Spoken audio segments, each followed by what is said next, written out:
Hej, cześć, tu Mateusz z MatMax. Ja witam Was ciepło i zapraszam na czytanie tygodniowe. I tradycyjnie zobaczę dla Was ogólną energię, co ma szansę przyjść i odejść do przeszłości, jak Wy się przedstawiacie. Dalej będzie rada oraz informacja, czego raczej nie robić i czego unikać w tym tygodniu. Pamiętajcie jednak, że te czytania są bardzo ogólne, więc tutaj nie będzie wszystko z Wami rezonowało. Bierzcie do siebie tylko i wyłącznie to, co Wam odpowiada, a całą resztą w ogóle się nie przejmujcie. Ewentualnie zachęcam do sprawdzania czytań dla swoich znaków ascendentalnych, żeby móc wyciągnąć taką większą wiedzę z obu czytań dla znaków słonecznych i ascendentalnych. Przejdźmy do czytania, a dzisiaj zaczniemy od znaku Panny, dlatego że w tym tygodniu wchodzimy w ten znak. Wszystkiego dobrego dla osób spod tego znaku, ale dla lwów też, bo jeszcze przez kilka dni, do 23 chyba jest lew. Ale Panny, jaka będzie dla Was ogólna energia na ten tydzień?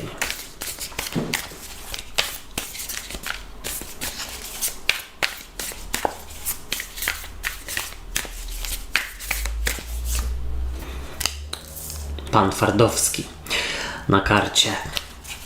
Co do Was przychodzi, co się pojawia?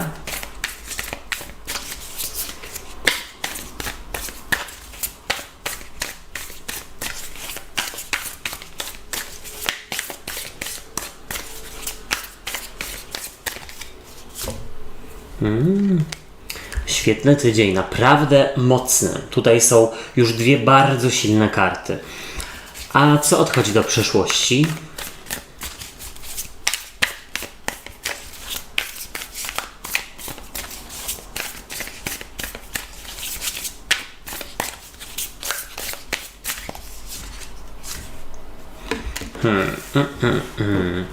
Jakiś odpoczynek i może lenistwo albo w ogóle brak ruchu. To na takiej zasadzie, jakby ktoś na przykład wracał z urlopu do pracy. Jak Wy się przedstawiacie?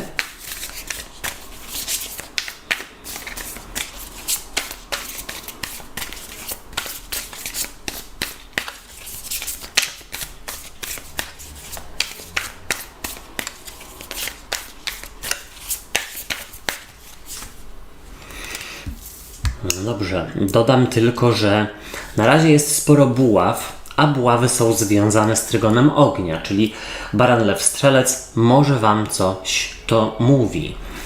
Jaka będzie dla Was rada?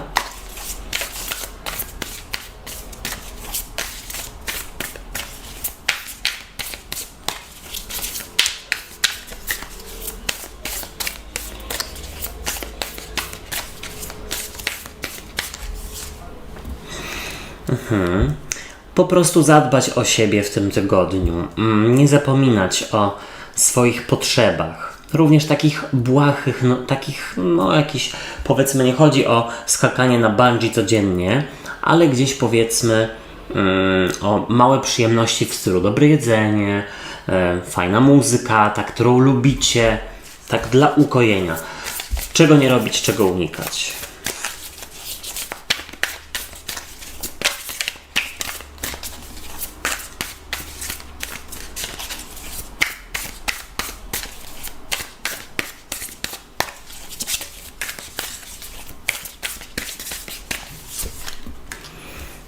No dobrze. Unikać, ale to zaraz. Unikać siódemki monet.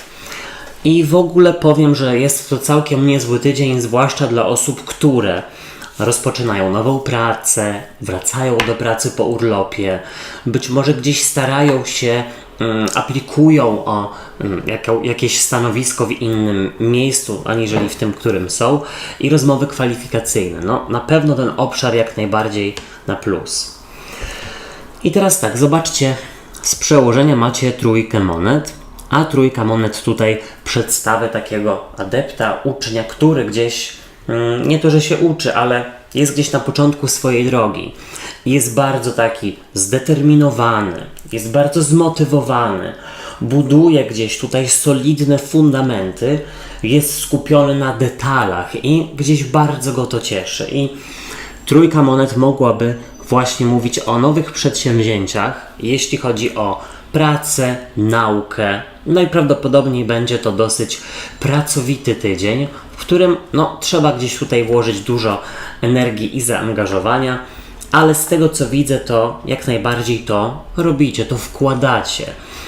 Trójka monet może mówić o budowaniu solidnych fundamentów, dlatego myślę, że to jest świetny czas na branie udziału w rozmowach kwalifikacyjnych, być może na remontach domu, mieszkania itd. Zobaczcie, tutaj w ogólnej energii jest dla Was karta maga, która w tej talii właśnie przedstawia pana Twardowskiego z kogutem na ramieniu. Świetna karta. Mag niewątpliwie mówi o tym, że będzie to bardzo intensywny tydzień, ale w ogóle jeśli chodzi o tę kartę, to ona przedstawia kogoś, kto jest pełen wigoru, energii, kogoś, kto wie co robi, osobę doświadczoną. W ogóle przy karcie maga gdzieś tutaj mówię, że macie wszystkie narzędzia do tego, aby coś wykonać, aby się gdzieś w cudzysłowie pozytywnie popisać, pokazać, udowodnić swoje racje i gdzieś, słuchajcie, też zaczarować innych, zwłaszcza jeśli są te rozmowy o pracę na przykład. Tutaj powiedziałbym, że umiecie się właśnie dobrze zaprezentować, zaczarować innych, pokazać, sprzedać. Zobaczcie, przychodzi do Was karta Króla Buław. I teraz tak, Król Buław z jednej strony mógłby mówić o może szefie, szefowej, kimś, kto tutaj naprawdę sprawuje władzę, jest wyżej postawiony, ale też jak najbardziej to mogłaby być energia, która do Was przychodzi. Dlatego, że Król Buław też jest taki dosyć pewny siebie, konkretny, działający. On tutaj naprawdę umie i chce postawić na swoim. Wie czego chce, wie czego nie chce i gdzieś dąży do tego, co sobie zamierzy, tak bym powiedział, więc tutaj też nawet mam wrażenie, że macie takie umiejętności bardzo rozwinięte albo w ogóle aktywne, delegowanie innym zadań, dzielenia się swoją wiedzą, więc też świetny tydzień na to, żeby gdzieś rzeczywiście uczyć innych, przekazywać innym swoją wiedzę. Może robicie jakieś szkolenie na przykład. Ewentualnie jeśli nudzicie się w miejscu pracy, to może być dobry pomysł dla Was, żeby innych szkolić. Momento. Zobaczcie, do przeszłości odchodzi jedna z moich ulubionych kart w tej talii. Czwórka mieczy, która przedstawia niedźwiedzia śpiącego. Niedźwiedzia, który zapadł w sen zimowy. I jak najbardziej ta karta, patrząc na cały rozkład, mogłaby mówić o spokoju, o lenistwie, o tym, że za bardzo nic się nie dzieje, być może nawet jakimś marazmie, ale to odchodzi do przeszłości, więc już w ogóle słuchajcie, w połączeniu z tym Królem Buław, z kartą maga oraz z trójką monet, to jest to dla Was informacja, że po prostu będzie się działo. Nie będzie to spokojny tydzień, po prostu, ale nie widzę tutaj jakichś strasznych zagrożeń. Raczej jesteście w wirze pracy, ten mag też jest w ogóle bardzo kreatywny, takie innowacyjne rozwiązania wymyśla i gdzieś bardzo to usprawnia jego pracę. I teraz tak, zobaczcie, Wy przedstawiacie się jako karta piątki Buław. W tej talii ona pokazuje smoki ziejące ogniem. Jest to karta konfliktu albo rywalizacji. Ja bym zasugerował, że przede wszystkim tutaj właśnie chodzi o rywalizację z innymi pracownikami, na przykład o jakieś stanowisko, o zdobycie jakiegoś projektu, uznania, rozmowa kwalifikacyjna. Tutaj naprawdę macie taką ogromną wolę walki, hart taki ducha. Natomiast uważajcie, żeby gdzieś taką swoją szybkością i konkretem gdzieś po prostu nie buczeć na innych, że tak powiem, dlatego że mogą Was wkurzać inne osoby, które są dookoła Was, że na przykład wolniej pracują, wolniej się uczą, są troszeczkę może leniwe, albo w ogóle inaczej przyswajają wiedzę aniżeli Wy. No wy tutaj jesteście po prostu jak żyleta panny. I teraz tak, w Radzie jest 9 kielichów, złota rybka tutaj.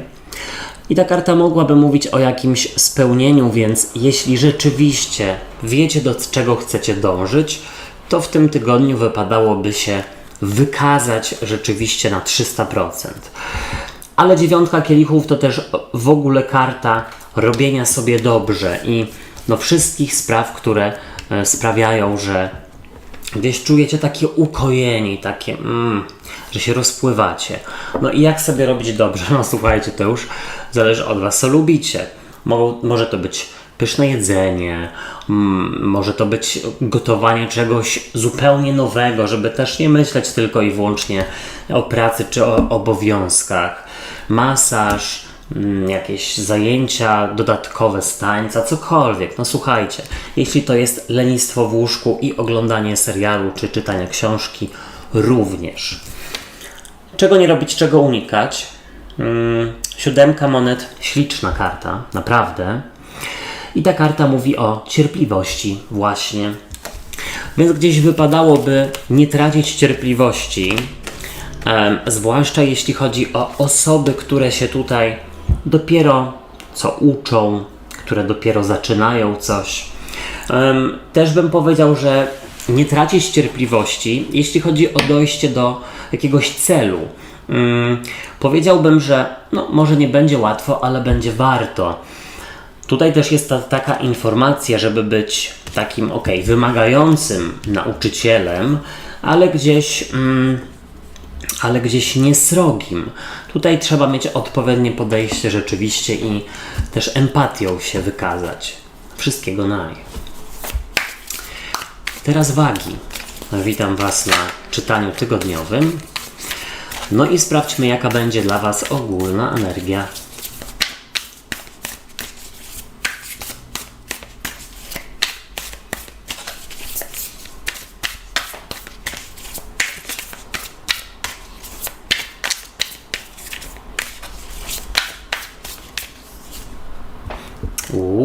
Pięknie. Moja ulubiona karta. Kto wie? Piszcie w komentarzach, jaka jest wasza ulubiona. Co do was przychodzi, co się pojawia?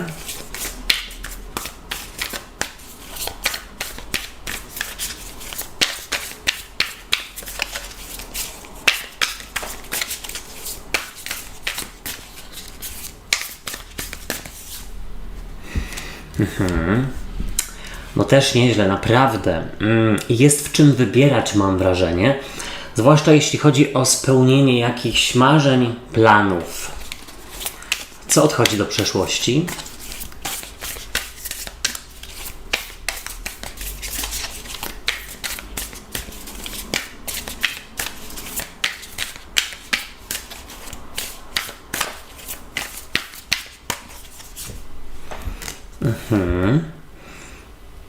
Piękny tydzień, bardzo. Wagi, jak wy się przedstawiacie? Wiemy, że tutaj jeszcze wszystko może się popsuć, na przykład z waszą postawą. Ale jakoś nie sądzę.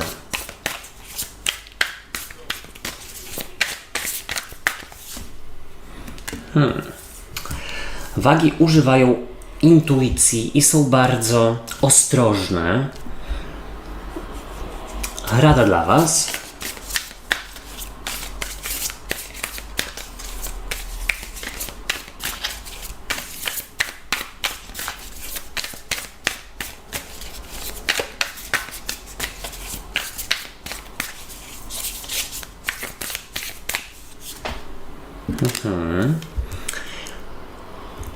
Uspokoić się, wstrzymać się, nie podejmować decyzji pod wpływem emocji. Też słuchajcie, wypadałoby spojrzeć na sprawę z innej perspektywy, aniżeli do tej pory. Mam nadzieję, że to się komuś przyda. Czego nie robić, czego raczej unikać.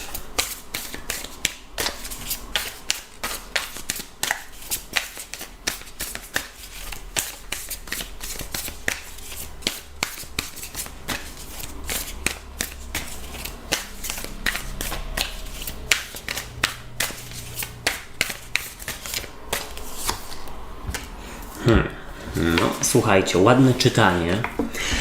Pojawiło się tutaj sporo kielichów i sporo wody. Najprawdopodobniej jest to związane z trygonem wody, rak, skorpion, ryby. Ale też w ogóle mam wrażenie, że jest jakiś tutaj przepływ energii. Być może umiecie złapać balans pomiędzy pracą a odpoczynkiem. Być może gdzieś jakieś sprawy, na których Wam zależy, zaczynają się powoli, ładnie, płynnie układać. Przejdźmy do energii z przełożenia. I jest to, uwaga, król kielichów. A król kielichów, to jest właśnie przedstawiciel trygonu wody, ale też w ogóle osoba, która jest bardzo czuła, ciepła, opiekuńcza, empatyczna. I mi się wydaje, że bardzo dużo czegoś takiego dostajecie w tym tygodniu od bliskich Wam osób. Czujecie rzeczywiście czyjeś wsparcie, opiekę, że możecie komuś zaufać i czujecie się osobami docenionymi. Takimi też napełnionymi, jeśli chodzi o realizację Waszych celów i planów. Tak bym zasugerował, tylko uważajcie, żeby rzeczywiście nie podejmować decyzji pod czyimś wpływem lub pod wpływem emocji, bo król kielichów jest bardzo emocjonalny. I tutaj zobaczcie, w ogólnej energii jest moja ulubiona gwiazda, karta gwiazdy. I ta karta mówi dosłownie, oczywiście nie tylko o spełnianiu marzeń i celów, ale też o jakimś ukojeniu i przepływie, jeśli chodzi o ich realizację. Karta gwiazdy jak najbardziej gdzieś sugeruje, że nad Wami czuwa jakaś rzeczywiście gwiazda, siła wyższa, Bóg, wszechświat, cokolwiek, w cokolwiek wierzycie. I gdzieś tam Was prowadzi rzeczywiście ku na przykład niespodziewanym propozycjom a propos spełnienia Waszych celów. Ewentualnie, właśnie gwiazda tutaj mówi o pozytywnym nastawieniu, o nadziei i o czymś naprawdę na tak, więc to jest bardzo dobry tydzień do tego, aby przybliżyć się do czegoś, co sobie zamierzyliście, do jakiegoś marzenia, spełnienia go. Co do Was przychodzi?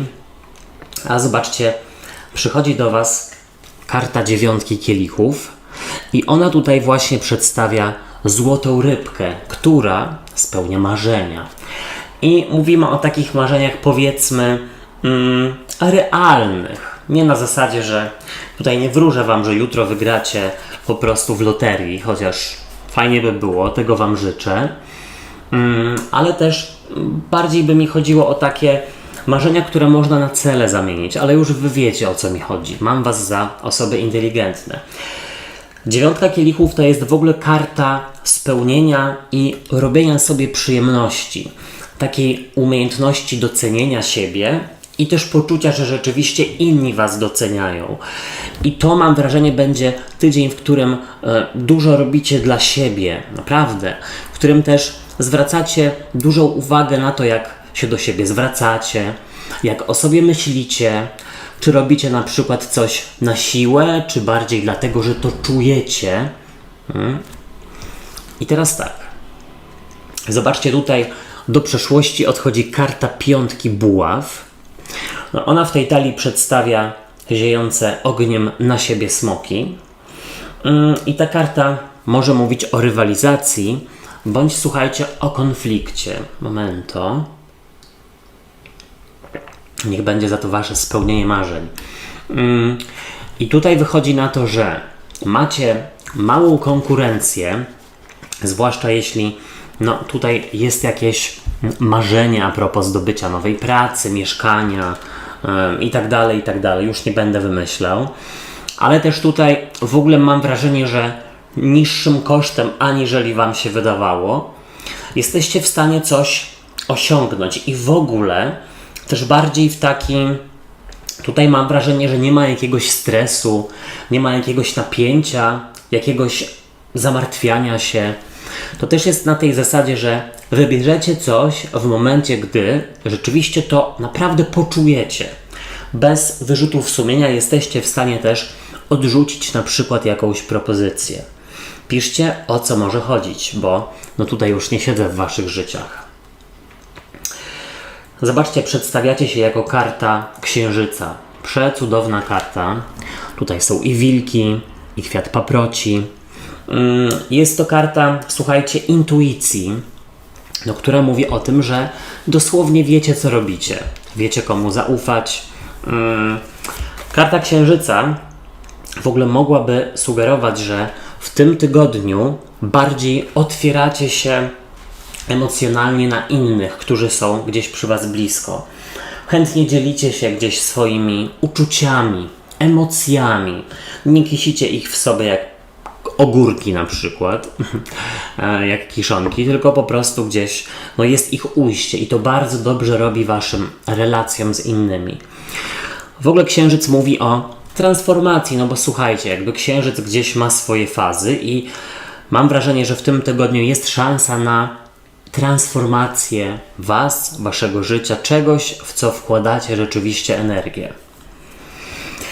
Zobaczcie, w Radzie jest karta Wisielca i ta karta mogłaby sugerować, żeby rzeczywiście się wstrzymać, zastanowić się, no gdzieś pogadać ze sobą, czego naprawdę chcecie. I zobaczcie, ten Wisielec w ogóle, no oczywiście wisi do góry nogami, wiadomo. I ta karta mogłaby sugerować, żeby gdzieś zmienić perspektywę.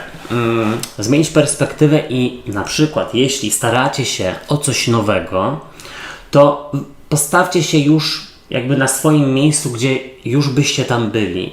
I zastanówcie się, czy tęsknilibyście za poprzednim życiem, stanowiskiem, mieszkaniem, związkiem itd., itd. Zastanówcie się też, dlaczego czegoś bardzo chcecie. Bo być może się okaże, że wcale nie jest to tak bardzo Wam potrzebne. Być może gdzieś już macie no to, co naprawdę potrzebujecie obok Was i nie trzeba przed tym uciekać. Czego nie robić, czego unikać? Karta szóstki kielichów. Tutaj przedstawia jelonki. I słuchajcie, szóstka kielichów to karta bujania w obłokach z kolei. I też tak mi się kojarzy z Wisielcem tutaj w połączeniu, żeby zejść na ziemię i rzeczywiście gdzieś bardziej tutaj słuchać może rozumu, a nie emocji, ale dzielić się emocjami. Ale o co mi chodzi? Żeby też, słuchajcie, nie chodzi mi o to, żeby jakby postawić wysoko poprzeczkę, ale żeby no nie angażować się w coś, czego do końca rzeczywiście nie czujecie. I ja już mówiłem o tym kilka razy. Żeby nie było tak, że Wam ktoś tutaj zamydli oczy i po prostu później obudzicie się z nocnikiem, z ręką w nocniku. No chyba tak. Tutaj też jest powiedziane, żeby nie unikać bratniej duszy, bo szóstka kielichów to jest karta bratniej duszy. A czemu to się pokazało? Nie wiem. Wszystkiego naj. Teraz Skorpiony. Witam Was na czytaniu tygodniowym. Jaka będzie dla Was ogólna energia?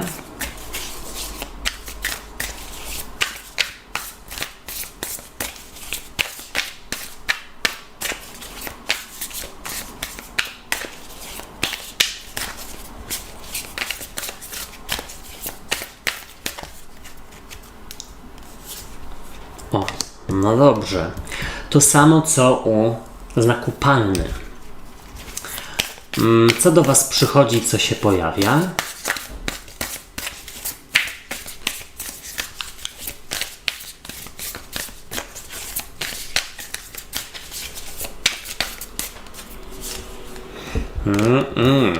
Super tydzień, naprawdę. Bardzo, bardzo owocny jak na razie. 3 pierwsze znaki, super. Co odchodzi do przyszłości?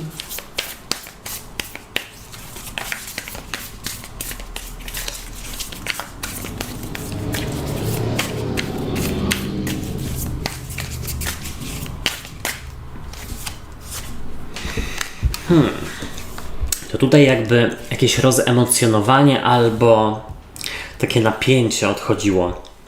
Wybuchowość. Jak Wy się przedstawiacie?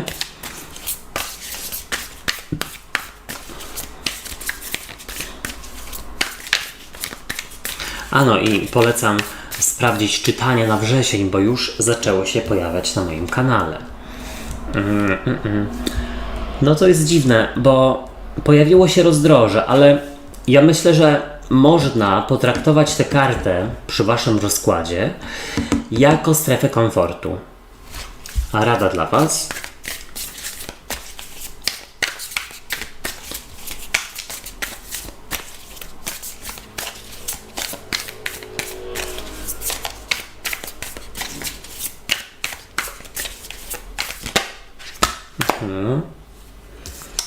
Rada sama wyszła.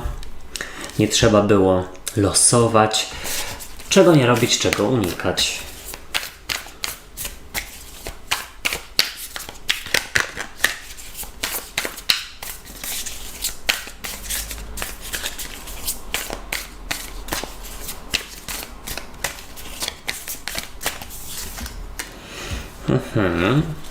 No, niezłe czytanie. Naprawdę niezłe czytanie. I od razu powiem, że pojawiły się dwa asy. As mieczy i as buław. Zobaczcie. No takie troszeczkę dwa przeciwieństwa, ale nie do końca. To jakoś gdzieś bardzo się tutaj balansuje.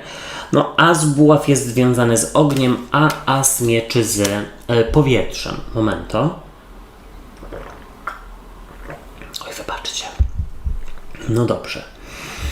I właśnie zacznijmy od tego, że z przełożenia ten przepiękny as mieczy mógłby sugerować sytuację, w której jest jakaś nowa idea, nowy pomysł, bądź nowa komunikacja.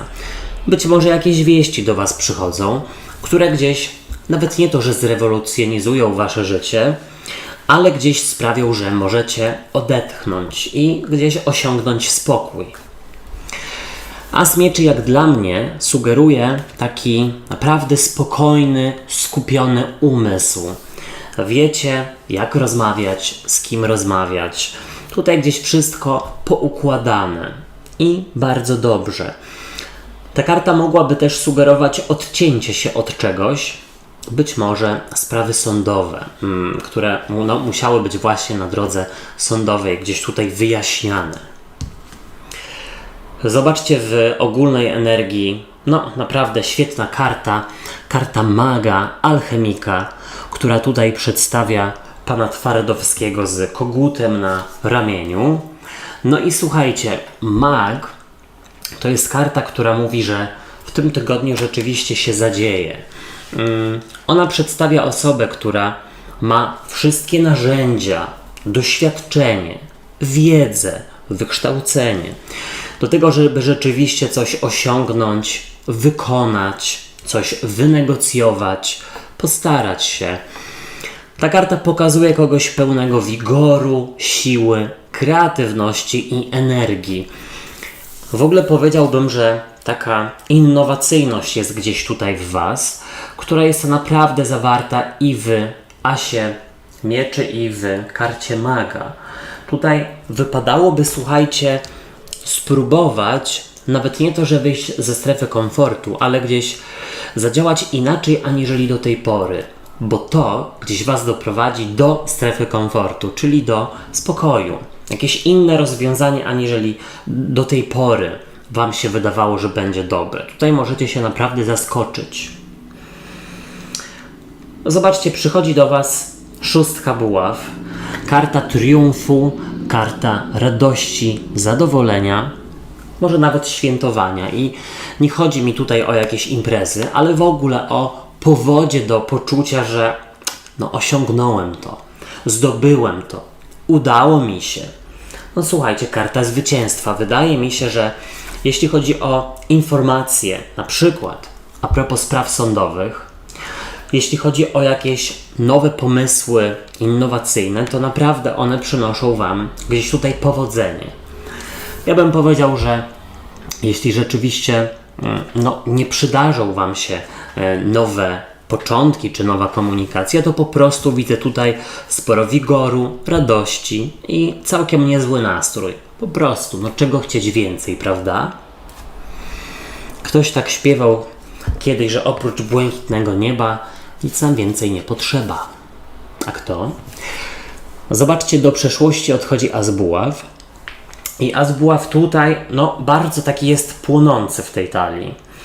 On, patrząc na wasz rozkład, mógłby mówić o takiej konieczności wykrzesania z siebie dodatkowej energii, mnóstwo zaangażowania, być może nawet stresu i jakaś nerwowość, wybuchowość, bo no tutaj w negatywie, dlatego że odchodzi do przeszłości. No więc no tego nie ma. Tutaj nie trzeba jakoś bardzo się stresować, denerwować, dawać z siebie 300%. Wydajecie 100% i to naprawdę wystarczy. I też czujecie, że no nie ubywa wam jakoś zanadto ten poziom energii. Nawet jeśli gdzieś tutaj wykrzesujecie z siebie 100%. Tak nawet spokojnie bym powiedział. I teraz zobaczcie. Wy przedstawiacie się jako dwójka buław. I dwójka buław to jest właśnie karta rozdroża. Na tej zasadzie, że nie wiem co robić, nie wiem co wybrać, czy zostać, czy odejść, czy ryzykować, czy raczej gdzieś tutaj zostać, no tutaj gdzie jestem.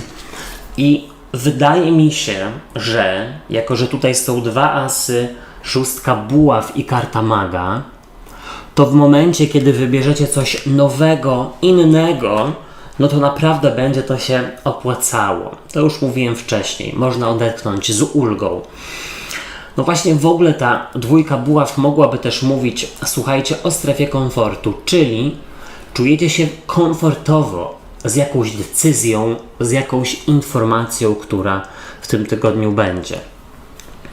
Ja bym zasugerował, że jest tutaj też dużo asertywności u Was i takiego jasnego, ale słuchajcie, empatycznego, no asertywnego właśnie, zaznaczania swoich gdzieś tutaj granic, zasad. I to się opłaca. Słuchajcie, w Radzie jest karta sądu ostatecznego. Przecudna. Tutaj jest taka pani wiosna, która gra na flecie i świat budzi się do życia. Tutaj jakieś leśne elfy ze snu zimowego się przebudzają. Rośliny rosną.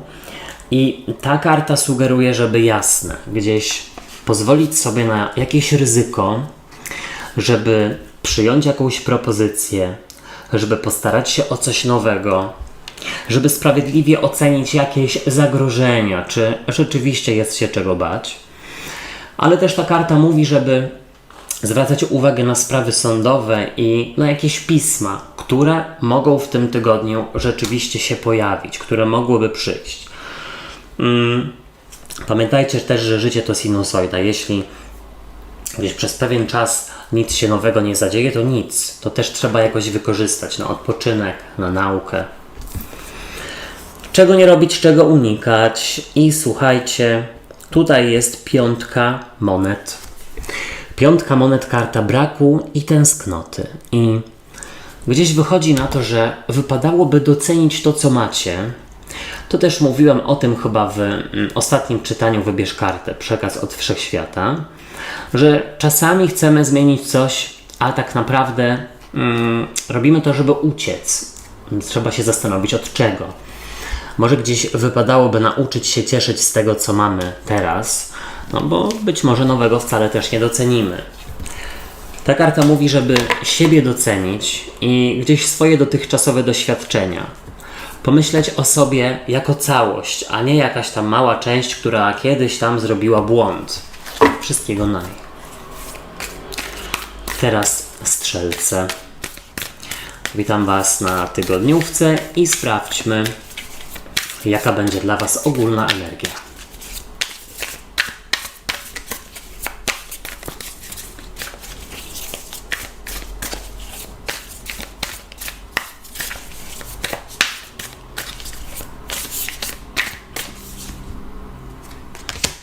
Okej. Co do Was przychodzi, co się pojawia?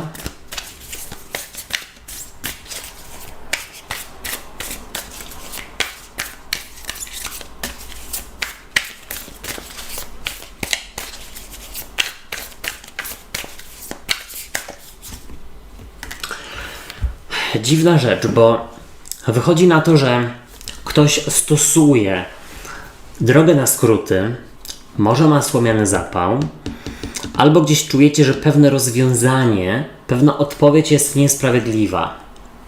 Ale to zaraz. Co odchodzi do przeszłości?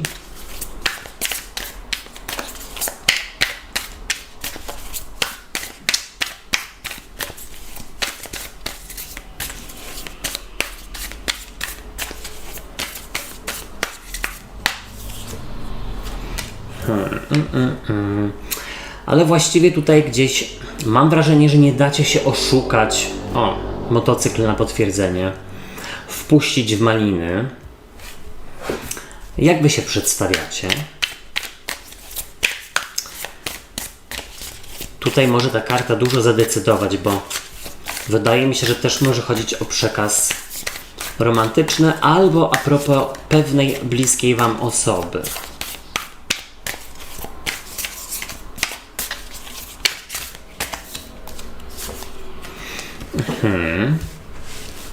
No dobrze, słuchajcie. Tu jest jakiś konkret, może nawet sprzeciw, tu jest szczerość. Nie pozwalacie sobie w kaszę dmuchać. Rada dla was.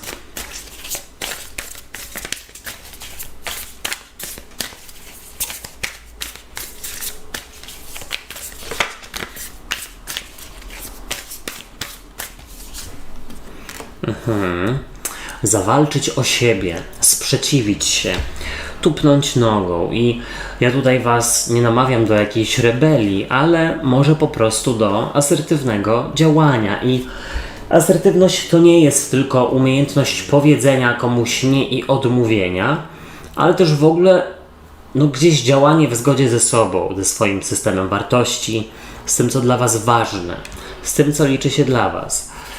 Czego nie robić, czego unikać.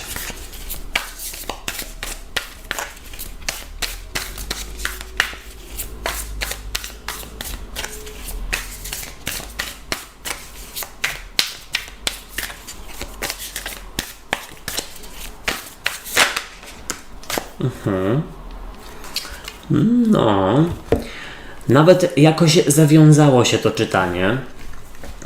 Od razu powiem, że jest dużo buław, a buławy to wasz trygon, czyli trygon ognia. Bardzo dobrze. Jest też sporo kielichów, a to karty, które mówią o emocjach i wydaje mi się, że sporo emocji rzeczywiście będzie w tym tygodniu. No, kolejny motocykl tutaj potwierdza. Momento. I słuchajcie, z przełożenia jest dla was piątka kielichów. Piątka kielichów, zobaczcie, przedstawia postać, która gdzieś tutaj przygląda się swojemu odbiciu w rzece. Piękna karta. W ogóle uwielbiam te talie, naprawdę. Jak dla mnie była strzałem w dziesiątkę i ta karta mogłaby mówić o skupianiu się na tym, czego nie ma, co się zakończyło. Być może jakieś rozczarowanie, bądź takie spotkanie się inaczej, wyminięcie się ze swoimi oczekiwaniami. Coś być może nie spełnia waszych oczekiwań. Tak bym gdzieś zasugerował.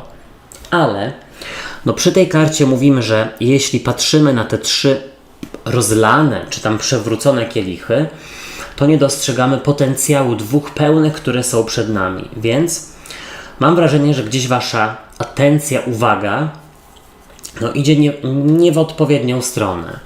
Jeśli patrzymy w przeszłość, aby wyciągnąć jakieś wnioski, nauczyć się czegoś, przepracować coś, fantastycznie. Ale jeśli pozwalamy gdzieś tam, powiedzmy, zostawać jedną nogą, czy tam czymkolwiek innym w przeszłości na dłużej, żeby się babrać w tym, co było, to gdzieś nie zbieramy nowych doświadczeń i tylko gdzieś tracimy czas, po prostu. Zobaczcie, tutaj w ogólnej energii jest 7 mieczy.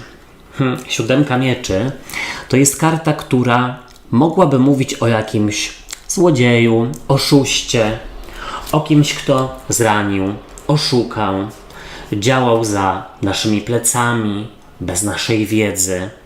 I wcale nie mówię, że to się wydarzy w tym tygodniu. Wydaje mi się, że być może wy sobie przypominacie lub rozpamiętujecie taką sytuację. W ogóle też bym zwrócił uwagę na to, że jest być może relacja z kimś i to wcale nie musi być relacja romantyczna. Może być jakakolwiek inna, koleżeńska, przyjacielska, zawodowa. Z kimś, to macie wrażenie, że nie fair zachowuje się w stosunku do was i być może podejmuje jakieś decyzje za waszymi plecami, no podczas gdy wy też powinniście mieć w to wkład, w te decyzje, w ich podejmowanie i w ostateczną odpowiedź. Tutaj zobaczcie, przychodzi do was karta sprawiedliwości. Karta sprawiedliwości przedstawia wagę albo bliźnięta lub wodnika, czyli ten trygon powietrza.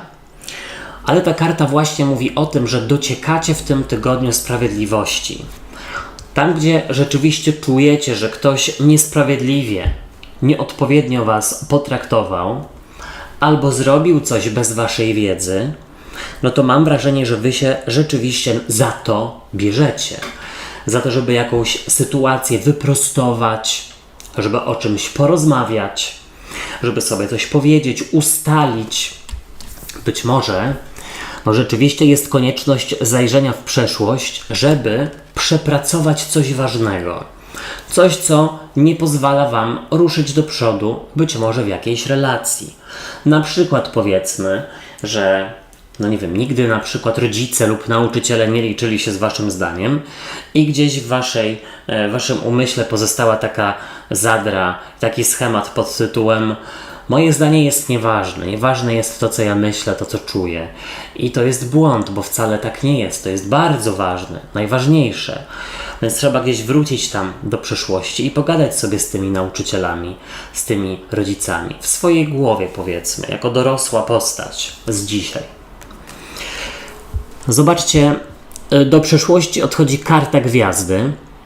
I gwiazda tutaj, patrząc na cały rozkład, moja ulubiona karta, taka pełna ukojenia, ale tutaj patrząc na wasz rozkład, ona może mówić, słuchajcie, o iluzji, o robieniu was w bambuko, o działaniu na waszą niekorzyść, za waszymi plecami i to odchodzi do przeszłości, więc tak jak już zasugerowałem wcześniej, bierzecie się za wyjaśnianie, za prostowanie pewnych rzeczy, ale też w ogóle walczycie z iluzją na temat siebie i jakichś prawd życiowych, które w ogóle są tak naprawdę bezsensowne, a wykształciły się gdzieś tam po drodze, bez waszej, powiedzmy, jakiegoś udziału i teraz wchodzicie w te same schematy z kiedyś, po prostu jak w schemat, automatycznie. Gdzieś tutaj jest poradzenie sobie z tym. Bardzo dobrze.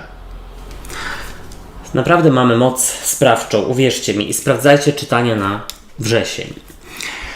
Zobaczcie, wy przedstawiacie się jako 8 buław. Ta karta przedstawia Feniksa w ogóle, który gdzieś, nie bez powodu tutaj jest Feniks, bo on się odradza z popiołów. I ta karta mogłaby sugerować komunikację, taką konkretną, szczerą, posuwanie się spraw do przodu, ale nie samych, w sensie nie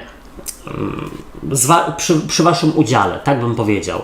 To wy sprawiacie, że coś tutaj rusza do przodu i jesteście w stanie gdzieś sobie coś szczerze wyjaśnić, powiedzieć, załatwić.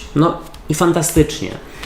Ten Feniks z popiołów mówi o tym, że coś trudnego z przeszłości rzeczywiście dzięki waszej pracy, dzięki waszej energii, wytrwałości, będzie zażegnane. To coś trudnego. I teraz zobaczcie, w Radzie jest dla was 5 buław, która przedstawia tutaj z kolei smoki ziejące ogniem. I zobaczcie, ta 8 buław i 5 buław przedstawia dużo ognia. I po pierwsze jest to informacja, żeby działać w zgodzie ze sobą, ale w ogóle, jako że 5 buław to karta rywalizacji i gdzieś być może jakiegoś konfliktu, to jest to informacja, żeby walczyć o siebie, żeby próbować, żeby działać. Też słuchajcie, żeby nie obawiać się innym sprzeciwiać. I nie chodzi tutaj rzeczywiście o to, żeby jakieś robić, pyskówki albo odzywać się nieładnie, raniąco, ale po prostu w zgodzie ze sobą. Czego nie robić, czego unikać, to jest, zobaczcie, trójka buław i jest to karta bramy. I tak patrząc na całość waszego rozkładu, to bym powiedział, że unikać czegoś, co stopuje was przed rozwojem, ruszeniem do przodu. W ogóle nie unikać brania spraw w swoje ręce, dlatego że słuchajcie, żyjemy tylko raz i nikt za nas tego życia nie przeżyje. I pamiętajcie też, że brodząc w przeszłości, nie zbieramy nowych doświadczeń. Wszystkiego naj. Teraz koziorożce. Witam was na czytaniu tygodniowym. Jaka będzie dla was ogólna energia na ten czas?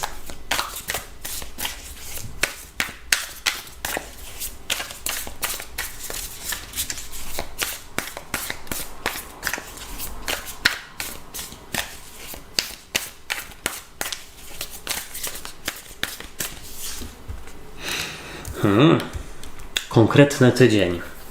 Co się niespodziewanego się zadzieje. Co do was przychodzi, co się pojawia.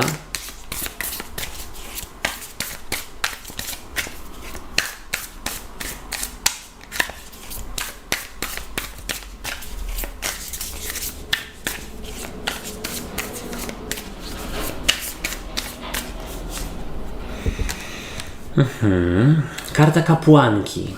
Mądra, inteligentna osoba. I w ogóle jest to karta przedstawiająca pannę albo byka lub koziorożca, czyli trygon ziemi. Bardzo dobrze. Co odchodzi do przeszłości?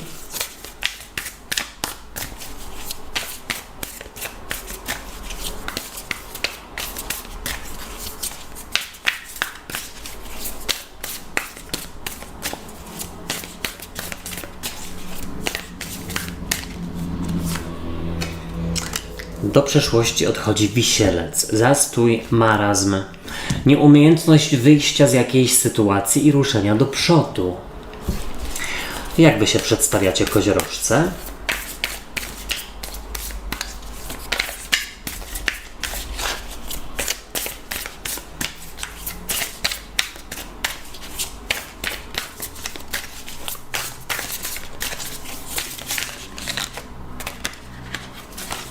Wzięliście, prawie sama karta wypadła. Jest jakiś autosabotaż, mam wrażenie, na drodze do czegoś, co sobie zamierzycie. I tu jest taka informacja, że sami gdzieś pod sobą kopiecie dołki. Nie wiem, czy to jest dobrze powiedziane, czy to jest dobrze zastosowane powiedzenie. Gdzieś, że jeśli stosujecie czarnowictwo, zwracacie gdzieś tutaj uwagę na takie pesymistyczne myśli, to też przyciągacie do siebie jakieś pesymistyczne sytuacje. Rada dla was.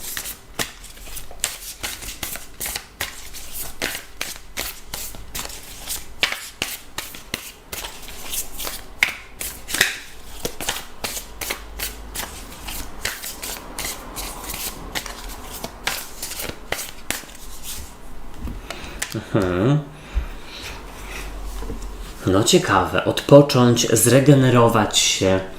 Pozwolić też, słuchajcie, sobie czasami na... Czego nie robić, czego unikać. Wolę tutaj rozłożyć całość i też zobaczyć, co jest z przełożenia, zanim powiem jakąś głupotę.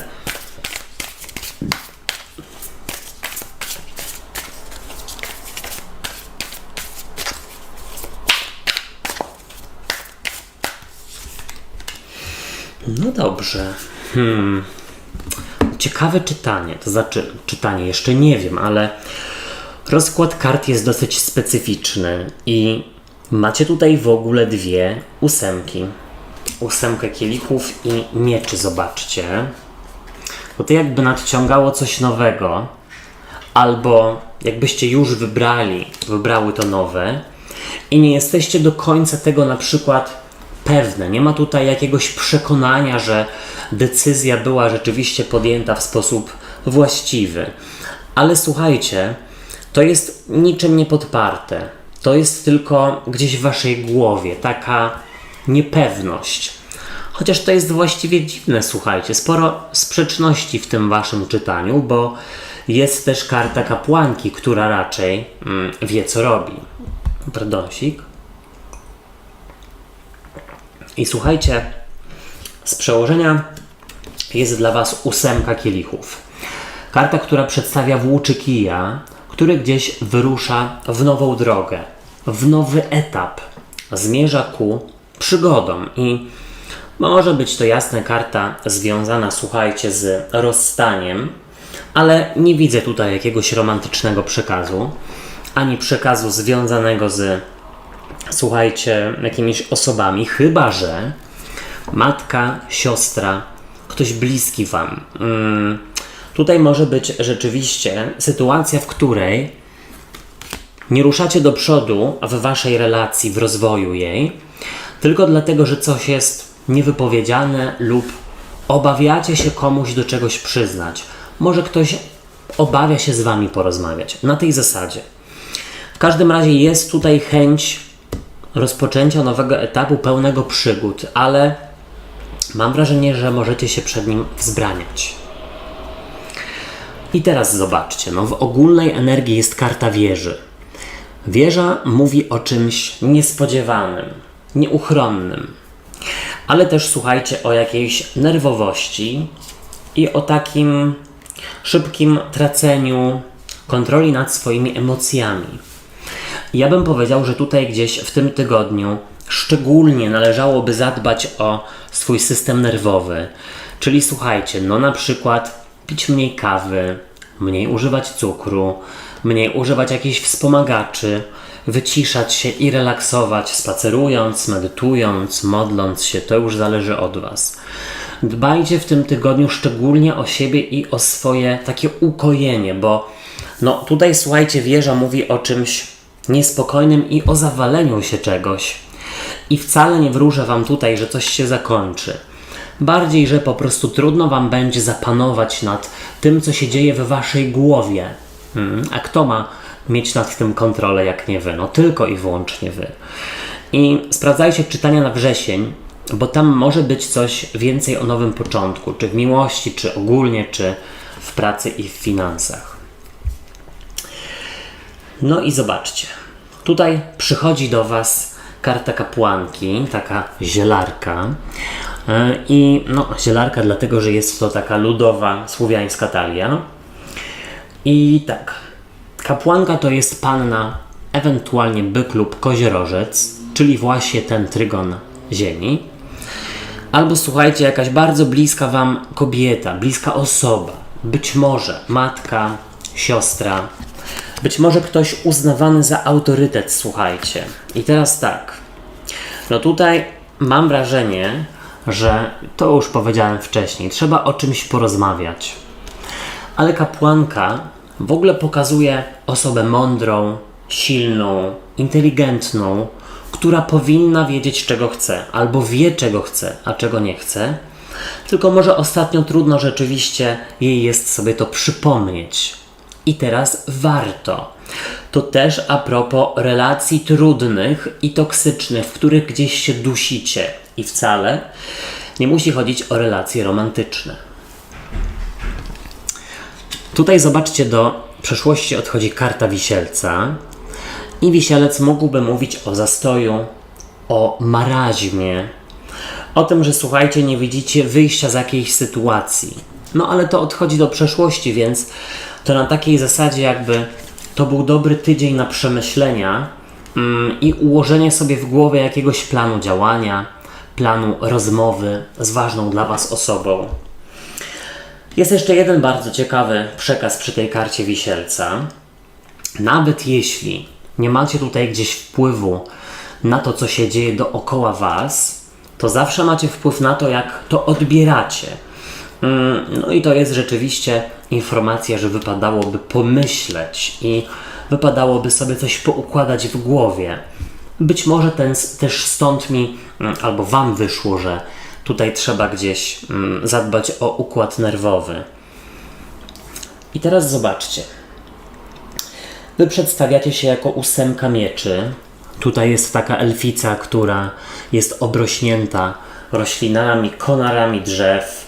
Gdzieś jest tutaj związana, oczy ma nawet zasłonięte. I jest to karta autosabotażu, braku wiary w siebie, podkopywania siebie troszeczkę, być może krytykowania. I tutaj wypadałoby spojrzeć w przeszłość i zastanowić się, kiedy ten krytyk się pojawił w waszym życiu. Może na przykład gdzieś ten głos w waszej głowie zaczął się pojawiać podczas rozwijania relacji z matką, z siostrą, z bratem lub z ojcem. I w swojej głowie gdzieś wypadałoby porozmawiać z tym krytykiem i po prostu go wyrzucać sukcesywnie, codziennie jeśli trzeba, a on w końcu sobie pójdzie. No i w ogóle słuchajcie, docenić siebie po prostu. Pomyślcie, ile razy w życiu coś tam nie poszło po waszej myśli, albo była podjęta decyzja, która wydawała się na początku trudna albo niewłaściwa, ale zobaczcie, gdzie jesteście teraz. Nic nie dzieje się bez przyczyny i też trzeba docenić swoje czyny. Zobaczcie, w Radzie jest dla was karta 4 mieczy. Jedna z ulubionych moich w tej talii. I to jest, zobaczcie, taki niedźwiedź, który gdzieś tutaj w jakiejś jamie śpi, zapadł w sen zimowy. I ta karta mogłaby sugerować, słuchajcie, właśnie taki marazm, zaakceptowanie spraw, jakimi są i słuchajcie, nieumiejętność bądź niechęć do walki. Takie poczucie, że już nic nie da się zrobić. Oczywiście, że się da. 4 mieczy to też karta regeneracji, wyleczenia, zaleczenia, więc tak. Trzeba naprawiać relacje ze sobą, ze swoimi bardzo bliskimi osobami typu matka, ojciec, siostra, brat. Ale też słuchajcie, pozwolić sobie na jakiś odpoczynek, czy sanatorium, czy jakieś spa, masaże, coś, co zadba o wasze ciało i umysł. Bardzo tego potrzebujecie. Trzeba to zrobić. Czego nie robić, czego unikać? 8 buław, a jest to karta takiego szybkiego działania. Tutaj pod wpływem emocji, pod wpływem jakiegoś impulsu. Jeśli macie z kimś rozmawiać, to gdzieś tutaj niech to będzie spokojnie, dyplomatycznie, z empatią, nie z jakimś rzucaniem się. Chyba że tutaj macie rozmawiać ze swoim wewnętrznym krytykiem, to na niego możecie się gdzieś rzeczywiście tutaj wyżyć. On sobie w końcu pójdzie. 8 buław mówi, żeby nie unikać rozmów i komunikacji. Wszystkiego naj. Teraz wodniki.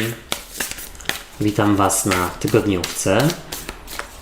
Sprawdźmy, jaka będzie dla was ogólna energia na ten czas.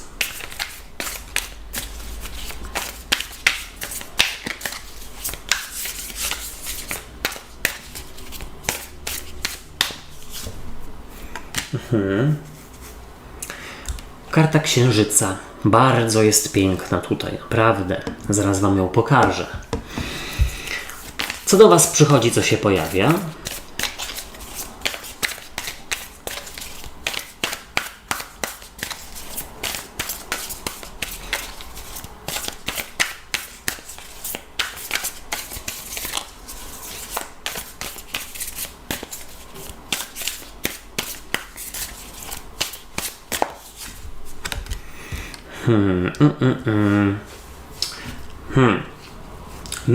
Mi się wydaje, że jest coś do przemyślenia a propos zmiany życiowej, ale wydaje mi się, że nie chodzi o wasze życie, tylko kogoś wam bliskiego. Ale to zaraz, bo mogę się gdzieś tutaj zaplątać. Co odchodzi do przeszłości?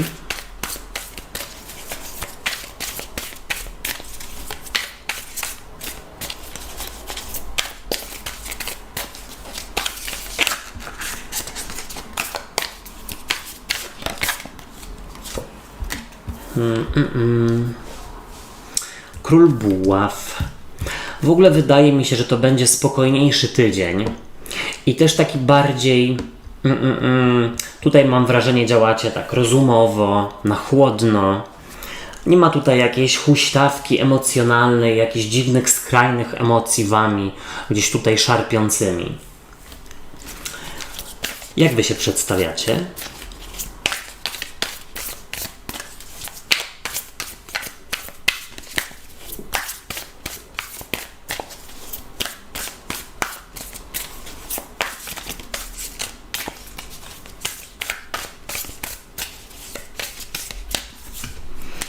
O, ładnie. Wy przedstawiacie się jako 4 monet. Spokojne czytanie, tak. Jaka będzie dla was rada?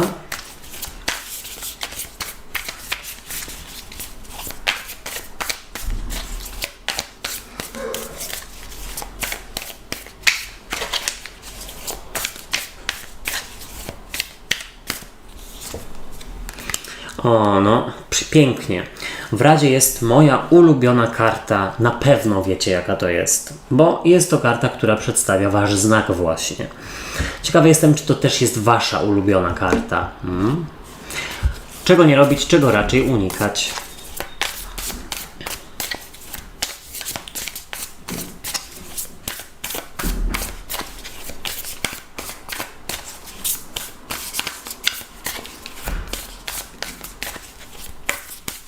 Słuchajcie, ostatnio pojawiło się na moim kanale czytanie pod tytułem Przekaz od Wszechświata.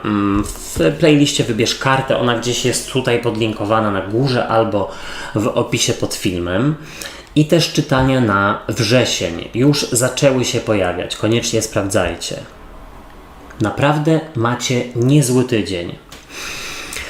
Słuchajcie, z przełożenia jest karta maga, która w tej ludowej słowiańskiej talii przedstawia, no słuchajcie, jak już to mówiłem nieraz, najpewniej pana Twardowskiego z kolorowym kogutem na jego ramieniu. I jest to karta, która gdzieś sugeruje kogoś, kto ma wszystkie narzędzia, doświadczenie, wiedzę, umiejętności, żeby coś wykonać, zrobić. No w ogóle słuchajcie, karta maga to jest ogromna innowacyjność, kreatywność i słuchajcie, umiejętność po pierwsze dzielenia się swoją wiedzą, więc mam wrażenie, że w tym tygodniu albo gdzieś w ogóle w najbliższym czasie jesteście w roli trenera, nauczyciela, kogoś, kto zarządza pewną grupą, być może osób. Świetnie się tutaj rzeczywiście odnajdujecie. Być może osób w pracy, do tego nie dodałem na przykład. Dobry czas też dla nauczycieli, wykładowców, ale chociaż słuchajcie, chyba studia, czy tam szkoła od września, prawda? Studia od października? Już nie pamiętam. Słuchajcie, mag to też jest ktoś, kto umie zaczarować. Umie zaczarować innych tak, żeby na przykład gdzieś tutaj może nie narobić się, a zarobić. Albo żeby rzeczywiście uzyskać coś, na czym mu zależy. Dobrze, w takim pozytywnym tego słowa znaczeniu. Czaruje cię po prostu. Słuchajcie, w ogólnej energii jest dla was karta Księżyca. Piękna jest ona w tej talii. I karta Księżyca może mówić o intuicji, o strefie myśli, o takiej naprawdę głębokiej komunikacji na poziomie takim bardzo głębokim z tym, co gdzieś w was siedzi, w podświadomości. I wydaje mi się, że w tym tygodniu jest dosyć spokojnie i wy tak trochę sobie, słuchajcie, bujacie w obłokach. Zastanawiacie się, planujecie, porównujecie. Być może na przykład, patrząc na ostatnie kilka miesięcy do roku, zauważacie, że teraz jest po prostu spokojniejszy czas w waszym życiu i możecie gdzieś jakieś lekcje z tego rzeczywiście wyciągnąć, na przykład dla siebie. To stąd tutaj jest rzeczywiście ta strefa myśli, intuicja wam coś może podpowiada. Mi się wydaje, że a propos osoby z bliskiego otoczenia lub nawet może z waszej rodziny. Wy tutaj pokazujecie się jako ktoś mądry, ktoś, kto naprawdę może się dzielić swoją wiedzą, swoim doświadczeniem i w sposób dyplomatyczny i taki umiejętny jak ten czarodziej, przekazujecie wiedzę osobom, które rzeczywiście może robią coś, co im szkodzi, a nie widzą. Wiecie, jak to sprzedać, żeby się nie obrazili. Zobaczcie, przychodzi do Was karta Wisielca i no, Wisielec wiadomo, zobaczcie, wisi gdzieś do góry nogami. I z jednej strony ta karta mówi o wywróceniu perspektywy, czyli spojrzeniu rzeczywiście, o umiejętności spojrzenia na ostatnie wydarzenia z ostatnich miesięcy, czy nawet roku, no rzeczywiście z takim rzetelnym okiem, właśnie wyciągając wnioski, wyciągając te lekcje, ucząc się czegoś, doceniając siebie też i podając sobie rękę na zasadzie, no dobrze, świetnie ogarnąłeś ten ostatni czas wyzwaniowy, czy ogarnęłaś. Wisielec to też informacja, że w tym tygodniu za dużo nie będzie się działo. Raczej spokój, bardziej strefa myśli, aniżeli, to tutaj w głowie może się dziać, aniżeli gdzieś rzeczywiście fizycznie i na zewnątrz. Zobaczcie, tutaj do przeszłości odchodzi karta Króla Buław, który, no patrząc na tutaj cały rozkład, może mówić o pracodawcy, na przykład o kimś, kto w pracy jest uznawany za autorytet, albo uznaje się, słuchajcie, za autorytet. I jako, że ta karta odchodzi do przeszłości, to mi się wydaje, że gdzieś wiecie, jak z taką osobą rozmawiać, żeby gdzieś ją przekabacić, namówić do czegoś, coś tam sobie wynegocjować. No właśnie też, słuchajcie, na przykład jeśli potrzebujecie wyzwań zawodowych albo kogoś do pomocy, to też jest dobry czas, żeby rozmawiać z przełożonymi.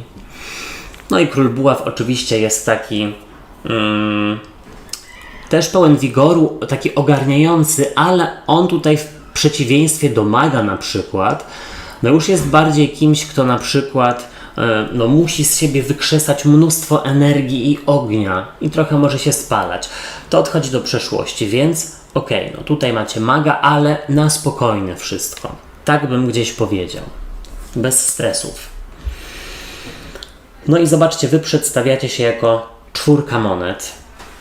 Karta, która przedstawia gąskę, która tutaj pławi się w jakichś drogocennych kosztownościach. Jakieś diamenty, słuchajcie, kamienie, perły, monety, złoto.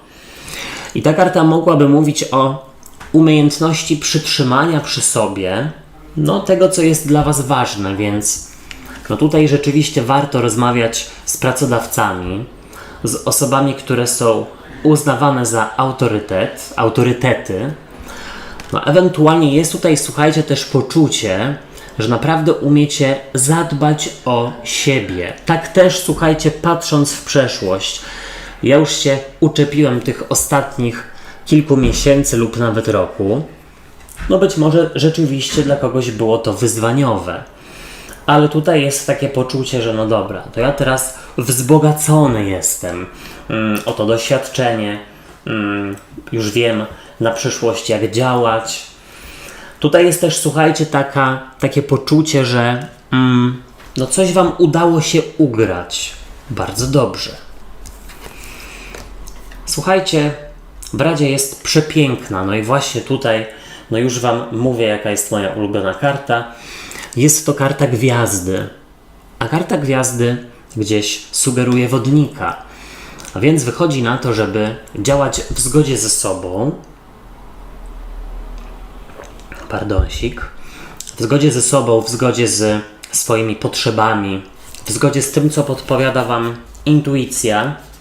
I też słuchajcie, rada jest taka, żeby rzeczywiście zaufać jakiemuś procesowi, który dzieje się, bądź dział się w waszym życiu.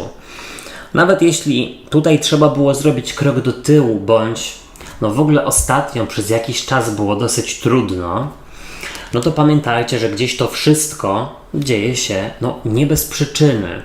Czasami trzeba się cofnąć, żeby ruszyć później z kopyta do przodu, po drodze nabierając nowych sił, doświadczenia, poznając nowych ludzi. Ta karta też mówi, żeby właśnie zaufać, że jesteście prowadzeni, a przez co?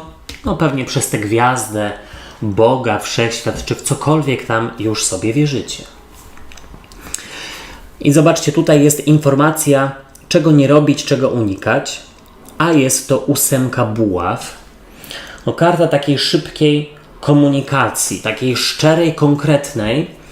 Być może tutaj patrząc na króla buław odchodzącego do przeszłości, takiej komunikacji pod wpływem emocji, nieprzemyślanej, no takiego, że tutaj gdzieś język nie współpracuje z tym, co się dzieje w głowie. Najpierw trzeba sobie rzeczywiście coś przemyśleć, zaplanować, przemyśleć, jak druga strona może odpowiedzieć i jakie to, to co do niej mówicie, może na niej rzeczywiście gdzieś tutaj wrażenie wywrzeć. Stosować dyplomację i też słuchajcie, nie obawiać się przemówić do rozsądku osobom, które gdzieś tego potrzebują. Jesteście tutaj takim głosem rozsądku i mądrości dla innych. Wszystkiego naj. Teraz ryby. Ja Was witam na tygodniówce i sprawdźmy, jaka będzie dla Was ogólna energia na ten tydzień.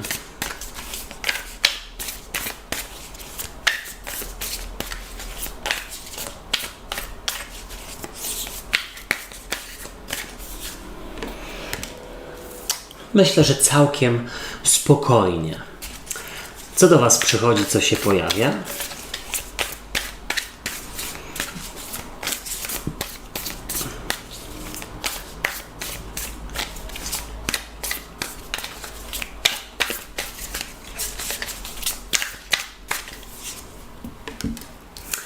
Słuchajcie, kolejna spokojna karta, ale też wydaje mi się, że może być tutaj jakaś propozycja lub zagwozdka, na którą wypadałoby spojrzeć z innej perspektywy. Co odchodzi do przeszłości?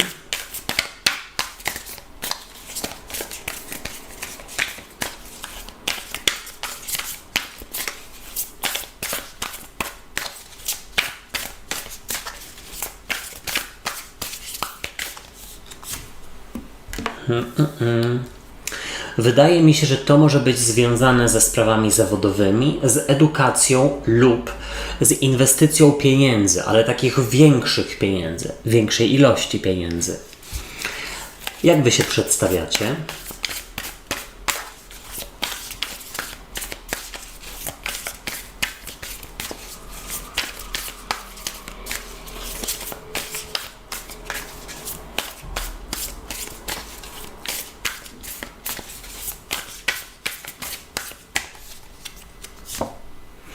O, pięknie. Naprawdę bardzo ładnie. Czy to chodzi o relacje? Jeszcze nie wiem, ale nie sądzę. Zobaczymy, co tam pojawi się z przełożenia. Jaka będzie dla Was rada?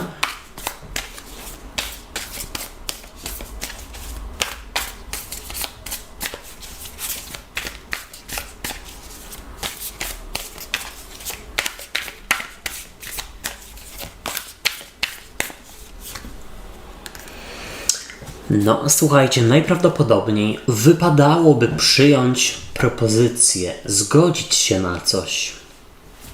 Albo zaryzykować. Czego nie robić, czego raczej unikać.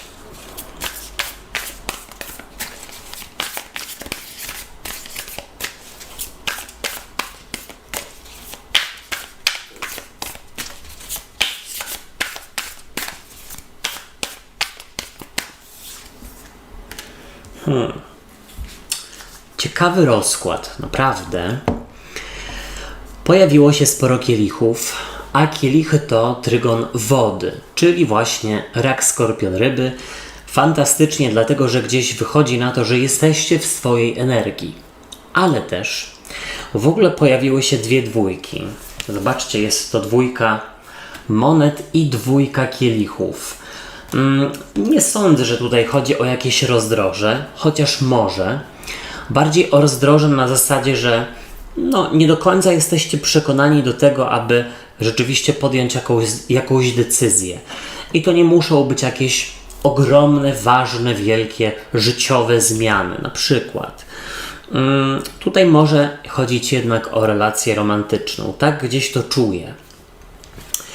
Ale zobaczcie. Z przełożenia jest dla Was dwójka monet i ta karta gdzieś tutaj pokazuje żonglera, który żongluje wyborami. I z jednej strony jest w czym przebierać, jest się nad czym zastanawiać. Być może rzeczywiście myślicie, czy komuś wybaczyć, czy kogoś przyjąć, czy na coś się zgodzić, czy pojechać na przykład z kimś na wesele jako osoba towarzysząca, czy gdzieś zupełnie indziej. Ale dwójka monet w ogóle mówi o takim, słuchajcie, balansie. Na tej zasadzie, że wy gdzieś umiecie złapać balans w tym tygodniu pomiędzy pracą a odpoczynkiem, pomiędzy stresem a zupełnym gdzieś odpuszczeniem. Tak bym powiedział. Tutaj gdzieś jest naprawdę spokój i wy całkiem nieźle sobie gdzieś tutaj radzicie z rzeczywistością, na takim luzie. No i zobaczcie, w ogólnej energii z kolei jest dla was 4 kielichów. Ona tutaj przedstawia postać, która gdzieś rzeczywiście bardzo się zastanawia, myśli nad czymś, nie jest do końca przekonana. A propos do tego wyciągniętego do niej kielicha, czyli jakiejś propozycji, jakiejś osoby, która gdzieś rzeczywiście tutaj chciała na przykład wkupić się w wasze łaski. Ewentualnie ta karta może mówić o tym, że po prostu jest to spokojny tydzień, w którym można odetchnąć, uspokoić się troszeczkę. Nie będzie za bardzo dynamicznie.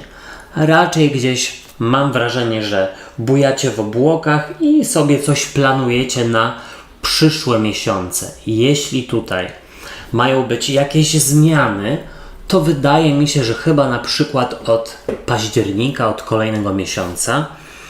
No ale sprawdźcie czytania na wrzesień, bo tam będzie więcej właśnie a propos zmian i nowości. 4 kielichów to też może być relacja, w której ktoś zachowuje się jak pies ogrodnika, czyli sobie nie weźmie, ale też nikomu nie da. O co chodzi? Zobaczcie, przychodzi do was karta wisielca. Wisielec to jest oczywiście ktoś, kto wisi do góry nogami i jest to, słuchajcie, karta wywróconej perspektywy. Więc tutaj z innej perspektywy trzeba rzeczywiście spojrzeć na sytuację, na jakąś propozycję, na jakąś osobę. Być może wypadałoby spróbować gdzieś tutaj usadowić siebie w butach innych osób.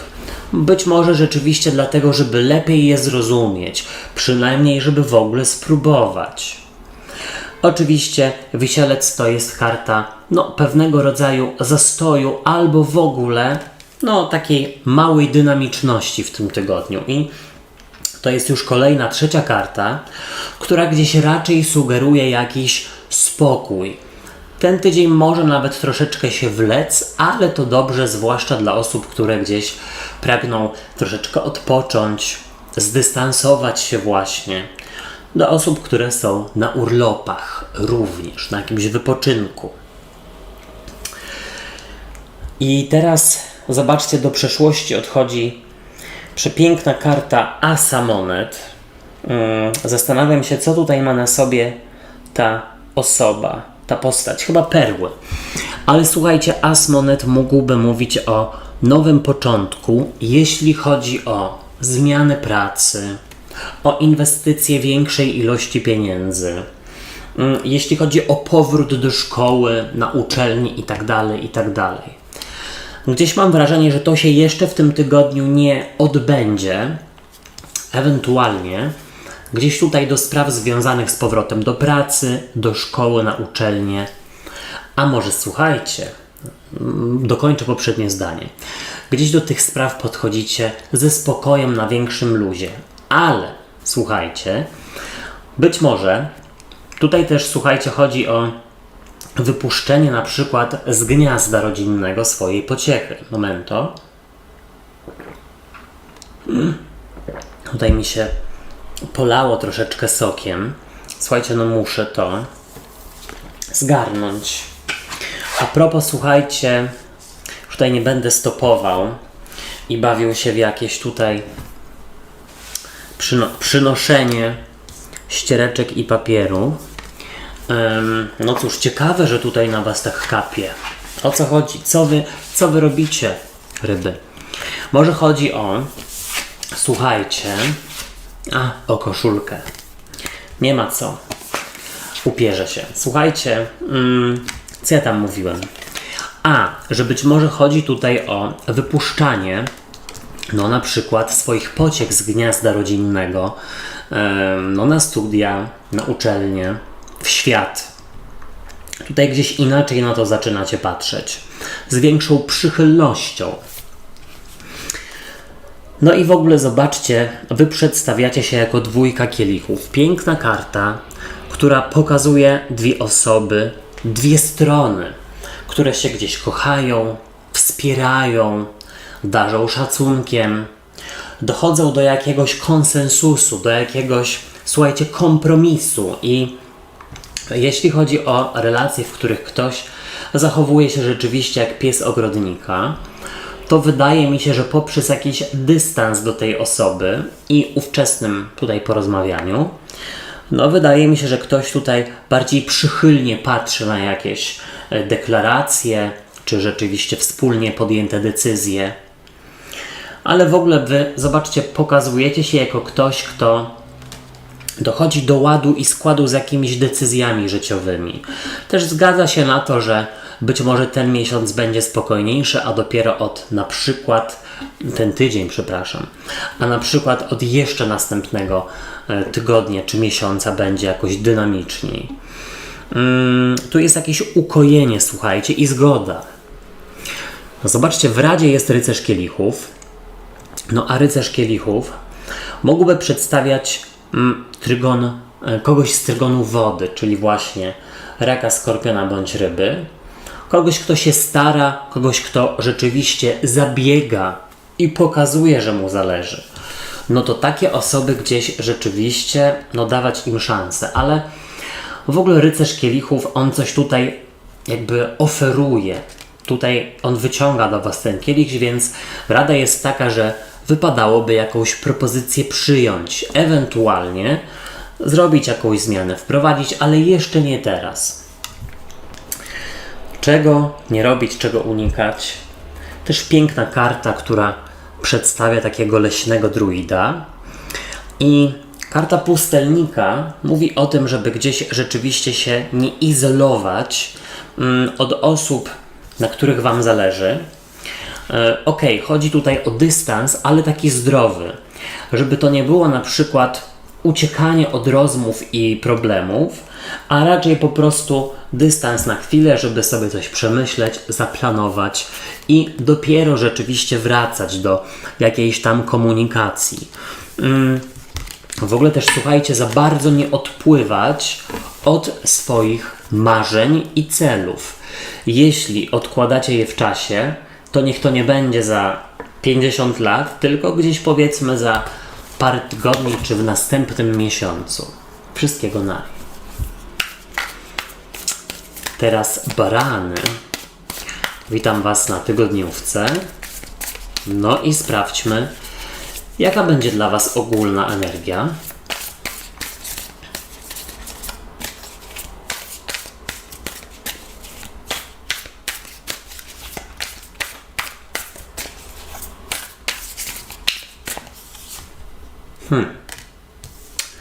Całkiem nieźle. Zwłaszcza przypominając sobie poprzedni tydzień. Sprawdźcie czytania z tamtego tygodnia w razie czego. Co do was przychodzi, co się pojawia?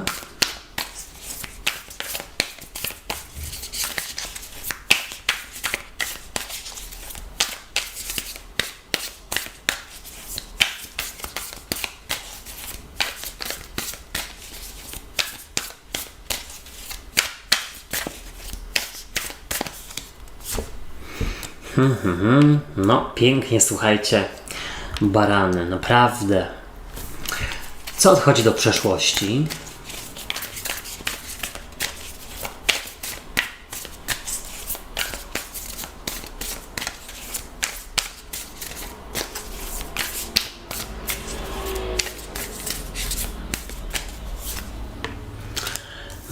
To jest naprawdę, wydaje mi się, odniesienie do poprzedniego tygodnia albo do jakichś wydarzeń z waszego życia, takich niedawnych wydarzeń, ale wydarzeń z przeszłości, przeszłości niedawnej.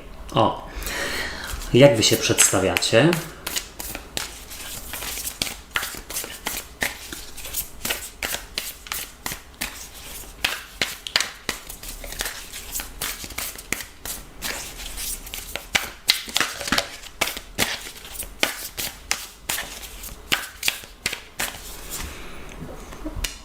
Słuchajcie, fantastyczne czytanie, jedno z lepszych w tym tygodniu. I od razu powiem, że tutaj barany sobie coś mogą wywalczyć, coś spokojniejszego, coś bardziej przystępnego, coś dającego więcej satysfakcji. Jaka będzie dla Was rada?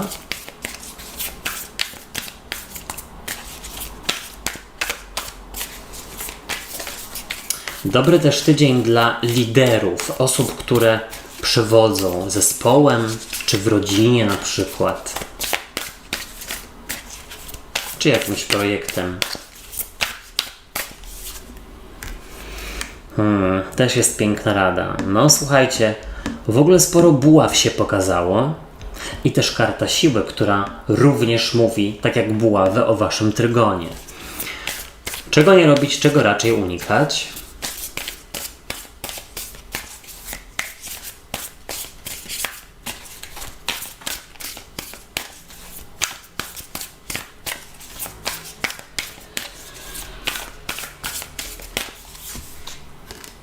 No, niezłe czytanie. To już powiedziałem wcześniej. Zastanawiająca jest energia z przełożenia, ale wydaje mi się, że tutaj momento. Może rzeczywiście tutaj sygnały zza okna, z ulicy, no tutaj coś mają potwierdzić. Słuchajcie, wydaje mi się, że energia z przełożenia dotyczy przyszłości. Dlatego, że zobaczcie, tutaj właśnie z przełożenia jest dla Was 6 kielichów i jest to karta rozmarzenia, iluzji i zaglądania w przeszłość. Więc wydaje mi się, że w niedalekiej przyszłości była tutaj jakaś iluzja. Na przykład, że coś się zmieni, polepszy, że wytrzymacie. Na przykład dla osób, które miały pracę, która już nie dawała Wam satysfakcji. To, że tutaj coś w tej pracy miało się zmienić na przykład. Ale 6 kielichów, no tutaj 2 jelonki piękne, ona może mówić na tej zasadzie, że coś jest przyszłościowe z kolei i zmiany jakieś życiowe, które niedawno się u Was wydarzyły, jak najbardziej są ku lepszej przyszłości. 6 kielichów to też bym powiedział takie rozmarzenie się w tym tygodniu. Rozmarzenie i zadowolenie z tego, co tam ostatnio się u Was dzieje. A już może nawet jeśli chodzi o ten tydzień, o którym mówimy. Zobaczcie, w ogólnej energii jest jedna z moich ulubionych kart w tej słowiańskiej talii. Tutaj jest leśna wróżka, która jest na żubrze. I karta siły mówi właśnie o pewności siebie, o honorze, o takim poczuciu, że rzeczywiście jakaś decyzja była niedawno podjęta w zgodzie ze sobą. Tutaj mam wrażenie, że naprawdę macie dużo siły i motywacji, żeby w tym tygodniu się o coś starać, żeby motywować innych, żeby przewodzić. Tutaj naprawdę jest dużo pewności siebie i takiej celowości. Wiem, dokąd idę, wiem, jaki jest mój plan, wiem, że rzeczywiście jakieś decyzje, które niedawno były podjęte, one są ku rozwojowi również. Tak bym gdzieś zasugerował. Super czytanie. No i teraz barany. Zobaczcie, przychodzi do Was przepiękna karta 2 kielichów, która mówi w ogóle o miłości.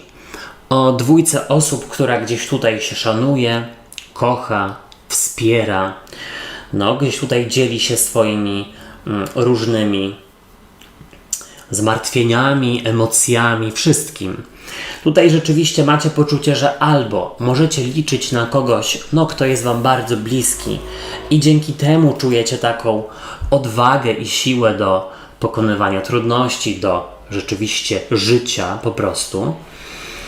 Ale też 2 kielichów to może być karta zawierania jakiegoś paktu, unii, jakiegoś podpisania umowy pomiędzy 2 stronami jak najbardziej. I tutaj mi się wydaje, że to jest zwłaszcza dobry przekaz dla osób, które rozpoczynają coś nowego w swoim życiu. Na przykład podpisujecie nową umowę w nowym miejscu pracy, z nowym pracodawcą, z nowym wspólnikiem. I tutaj jest taka pewność, że no, gdzieś tutaj to ma ręce i nogi. Ewentualnie umiecie tak porozmawiać i tak negocjować, żeby był wilk syty i owca cała. Tak bym zasugerował. 2 kielichów to na pewno jakieś ukojenie, tym bardziej, że zobaczcie, do przeszłości odchodzi rycerz buław. Rycerz buław, który tutaj rzeczywiście płonie, bo jest to, słuchajcie, osobnik, który jest wybuchowy, zestresowany, nerwowy, podejmuje decyzje pod wpływem chwili.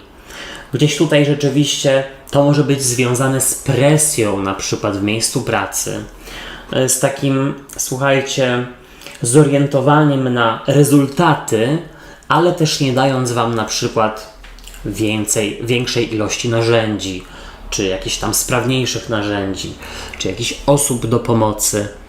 To odchodzi do przeszłości, więc albo rzeczywiście stresy się kończą, napięcie i poczucie, że teraz już będzie łatwiej, lepiej, może nie łatwiej, przystępniej, zwłaszcza jeśli chodzi o podpisywanie umów w jakimś nowym miejscu lub z nową osobą, czy nową stroną. Ewentualnie w ogóle jakieś rozedrganie odchodzi do przeszłości i wybuchowość super. W czytaniach na wrzesień na pewno będzie coś o nowych początkach i w miłości, i w pracy, więc sprawdzajcie. I barany. Żeby tego wszystkiego było mało, to wy, zobaczcie, przedstawiacie się jako karta 6 buław, czyli karta triumfu, zwycięstwa, świętowania, poczucia, że ja gdzieś tutaj rządzę, ja gdzieś tutaj umiem zaopiekować się sobą i gdzieś umiem tak poprowadzić sprawy, żeby gdzieś tutaj naprawdę czuć się pewnie. Słuchajcie, wcale tutaj nie musi chodzić o świętowanie, czyli na przykład konieczność albo powód wzniesienia kielicha do góry, bo nie każdy lubi, a nie każdy też spożywa, że tak powiem, ale może w ogóle chodzić o waszą radość i takie poczucie pewności siebie, że takie też poczucie pewności, że jakieś decyzje były podjęte naprawdę na plus. Super, zwłaszcza też dobry tydzień dla osób, które przewodzą jakimś zespołem. Co jest w Radzie? W Radzie jest też jedna z moich ulubionych kart w tej talii. Zobaczcie, 4 buław, która przedstawia parę, która tańczy najpewniej kujawiaka. Tak mi się wydaje po stroju. I 4 buław to jest właśnie karta, która sugeruje podpisanie umowy, zawarcie paktu, wybaczenie, pozwolenie, żeby pomiędzy 2 stronami rzeczywiście coś się wydarzyło, bo gdzieś to będzie ku waszemu spokojowi, gdzieś będzie ku komfortowi, zwłaszcza jeśli chodzi o te umowy. Ale w ogóle, jak możecie zobaczyć, ta karta może też mówić o tym, żeby co? Żeby się ucieszyć, żeby się wyluzować, pozwolić sobie rzeczywiście na świętowanie nawet jakiegoś swojego małego sukcesu. Docenić to po prostu. I teraz tak, czego nie robić, czego unikać? Jest to 5 mieczy. A 5 mieczy, powiedziałbym, że tutaj patrząc na wasz rozkład, sugerowałaby takie rozczarowanie lub oglądanie się w tył, więc tego nie robić. Jak już jest jakaś nowość, to raczej się tego trzymać. Ale też w ogóle ta karta może mówić o takim, słuchajcie, chowaniu w sobie emocji albo nieprzyznawaniu się nawet przed sobą do czegoś. I o co chodzi? Żeby siebie docenić, żeby mówić wszemi wobec o jakimś swoim sukcesie, bo jest do tego powód, po prostu. Wszystkiego naj. Teraz byki. Witam was na czytaniu tygodniowym.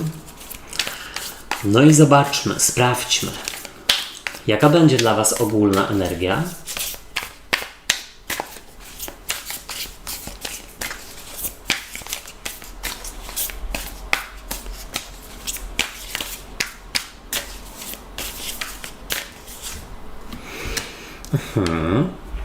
No, ciekawe.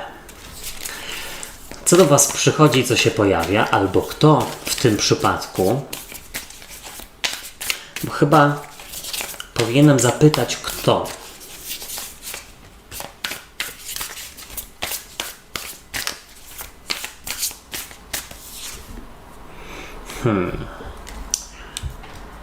No dobrze.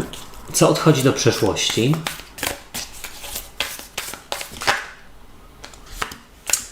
No słuchajcie, sama karta chciała wypaść, więc w takim razie ją weźmy. I wydaje mi się, że to może chodzić, no jeszcze nie powiem, ale tutaj jest jak na razie same kielichy są.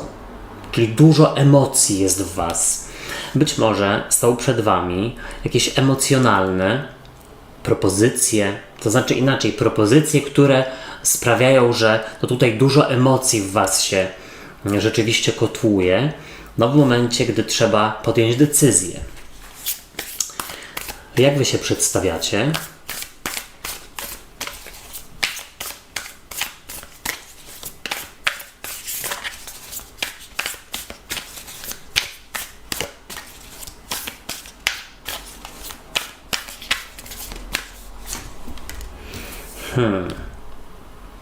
No i to jest dziwne akurat. To jest bardzo dziwne, bo tutaj jest pewna sprzeczność. I też słuchajcie, od razu Wam to pokażę. Są dwie piątki. Ciekawe, czy będzie trzecia i czwarta. No bo piąta nie. Jest tutaj piątka kielichów i piątka monet. Tutaj jakby może bykom było trudno coś zostawić za sobą. Jaka będzie dla Was rada? Na przykład, słuchajcie, urlop. Albo no gdzieś poprzednią pracę. Przechodząc do nowej.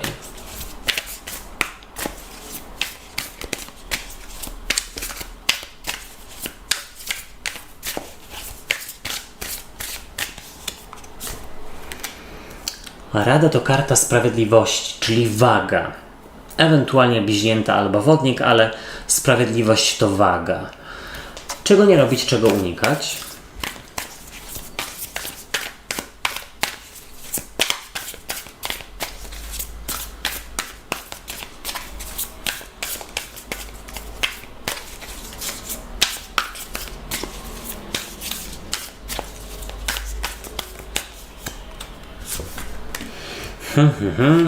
Ależ się zadziało.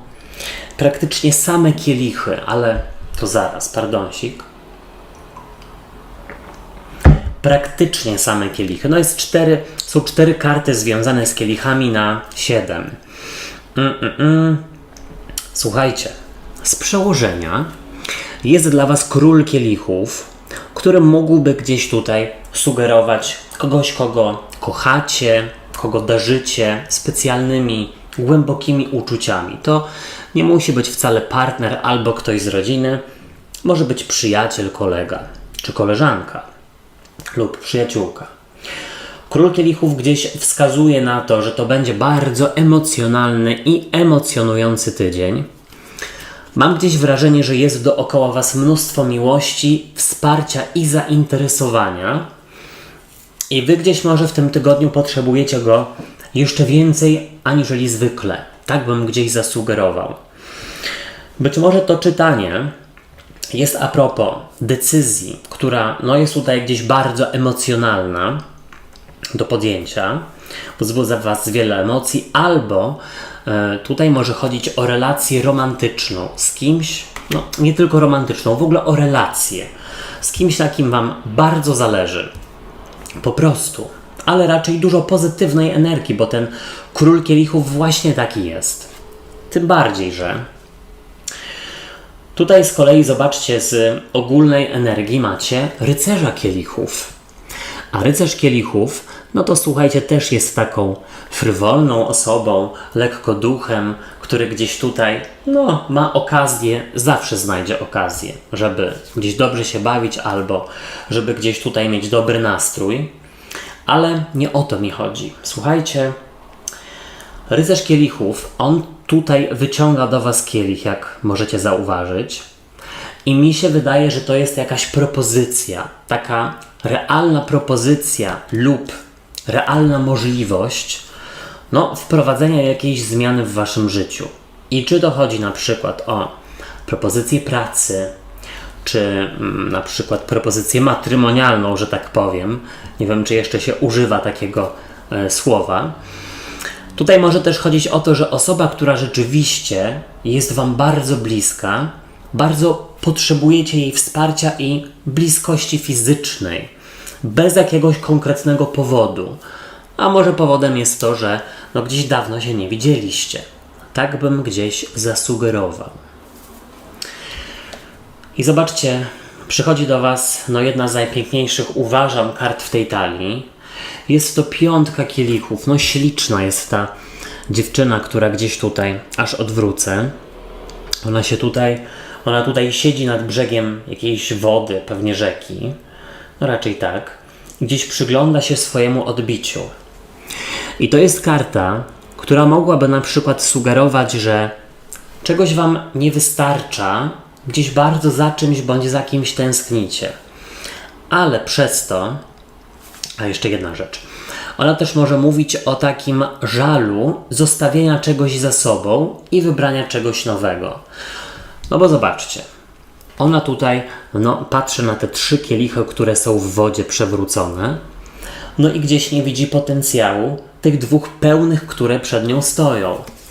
To też a propos tych propozycji. I to jest na takiej zasadzie, jakby na przykład ktoś czuł, że w obecnym miejscu pracy jest nawet komfortowo, ale już trochę czuje wypalenie i jest jakaś szansa na zmianę lub na rozwój zawodowy, ale gdzieś szkoda jest wam zostawić obecnego miejsca pracy. Na przykład.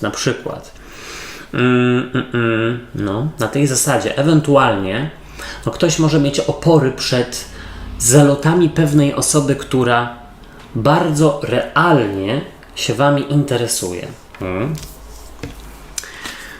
Zobaczcie, do przeszłości odchodzi 4 kielichów i jest to karta, która mogłaby mówić o takiej niepewności, o takim zastanawianiu się, o tym, że rzeczywiście jest jakaś propozycja, ale wy macie na tyle dużo czasu, żeby ją przyjąć, że zamiast rzeczywiście o niej myśleć, to gdzieś, że tak powiem, zapominacie i później.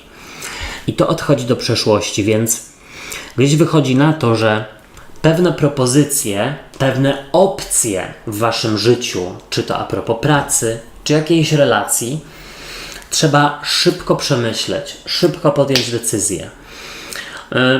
Sprawdźcie sobie czytania na wrzesień, bo tam jest czytanie ogólne i na miłość dla singli i związków, i dla, jeśli chodzi o pracę i finanse. W czytaniach z cyklu Wybierz kartę też jest tam coś a propos nowości i przekazu od Wszechświata. Może tam się wam coś rozjaśni, może będzie coś więcej. I teraz tak, słuchajcie byki, wy przedstawiacie się jako 5 monet tutaj z kolei. Jest 5 monet i 5 kielichów. I ta karta może mówić o tęsknocie znowu lub o tym, że czegoś wam brak, czegoś wam nie wystarcza. Ale tak naprawdę to wszystko jest gdzieś, mam wrażenie, w waszej głowie, bo tutaj zobaczcie, jest i Król Kielichów i Rycerz Kielichów. To na takiej zasadzie, jakby rzeczywiście trudno wam się było z czymś rozstać, coś zostawić za sobą, wyjść ze strefy komfortu. Ja wiem, bo też jestem bykiem, że wychodzić ze strefy komfortu jest trudno, ale jak już się zrobi ten pierwszy krok, to już później jest super i z górki. Tak bym powiedział. Szczególnie w tym tygodniu potrzebujecie czułości wsparcia. Takie wrażliwe byki. Słuchajcie, w Radzie macie kartę sprawiedliwości i to a propos osób, które potrzebują podjąć jakąś decyzję, zrobić po prostu bilans zysków i strat. W momencie, gdy wybierzecie to, a w momencie, gdy wybierzecie tamto. Czy jeśli chodzi o pracę, czy jeśli chodzi o jakieś propozycje matrymonialne.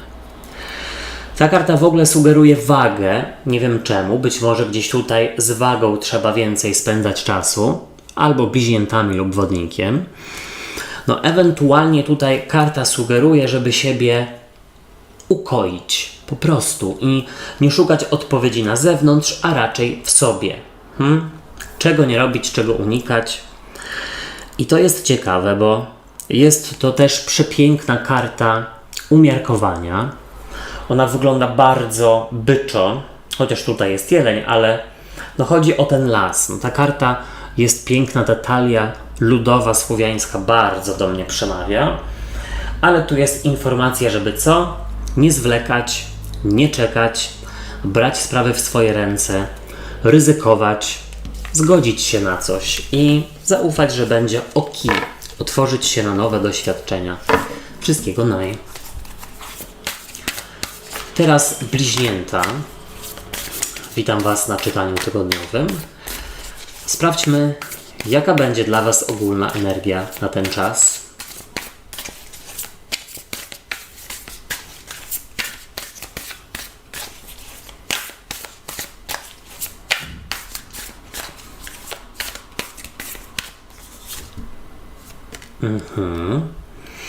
Macie tutaj włóczy kija. Ktoś może marzy lub myśli o podróżach, lub w ogóle gdzieś je stosuje. Co do Was przychodzi, co się pojawia?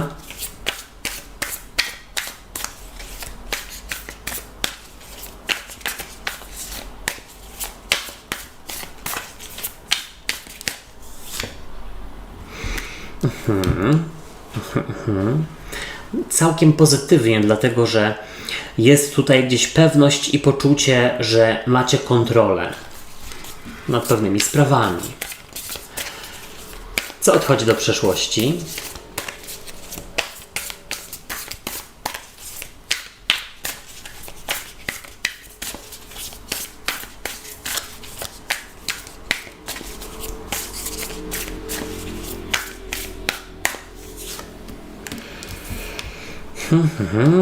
Dziwaczna rzecz.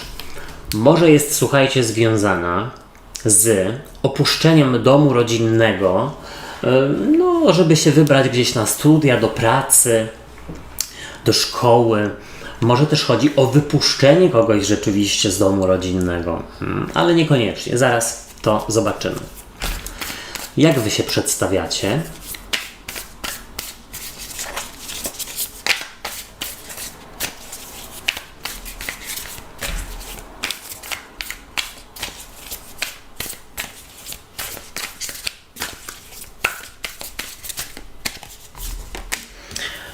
To też może, słuchajcie, być związane z tym, że na przykład był urlop urodziny albo z rodziną, czy u przyjaciół lub z przyjaciółmi.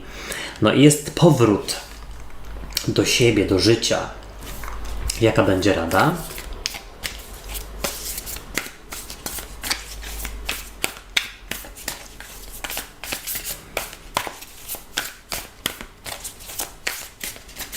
W ogóle też czuję, że bliźnięta mają dużą potrzebę niesienia pomocy w tym tygodniu i dzielenia się tym, co mają. Nawet jeśli to jest, słuchajcie, uprzejmość, miłe słowo. Naprawdę, słuchajcie, czasami takie małe błahostki po prostu wystarczą, żeby zrobić komuś nastrój na cały dzień. Powiedzieć coś komuś szczerze, na przykład: słuchaj, koleżanko, bardzo Cię lubię. Jesteś ważną dla mnie osobą i no, emocjonalnie czuję, że bardzo do siebie pasujemy i cieszę się, że się poznaliśmy, że jesteśmy w swoim życiu. Na przykład. Czego nie robić, czego unikać.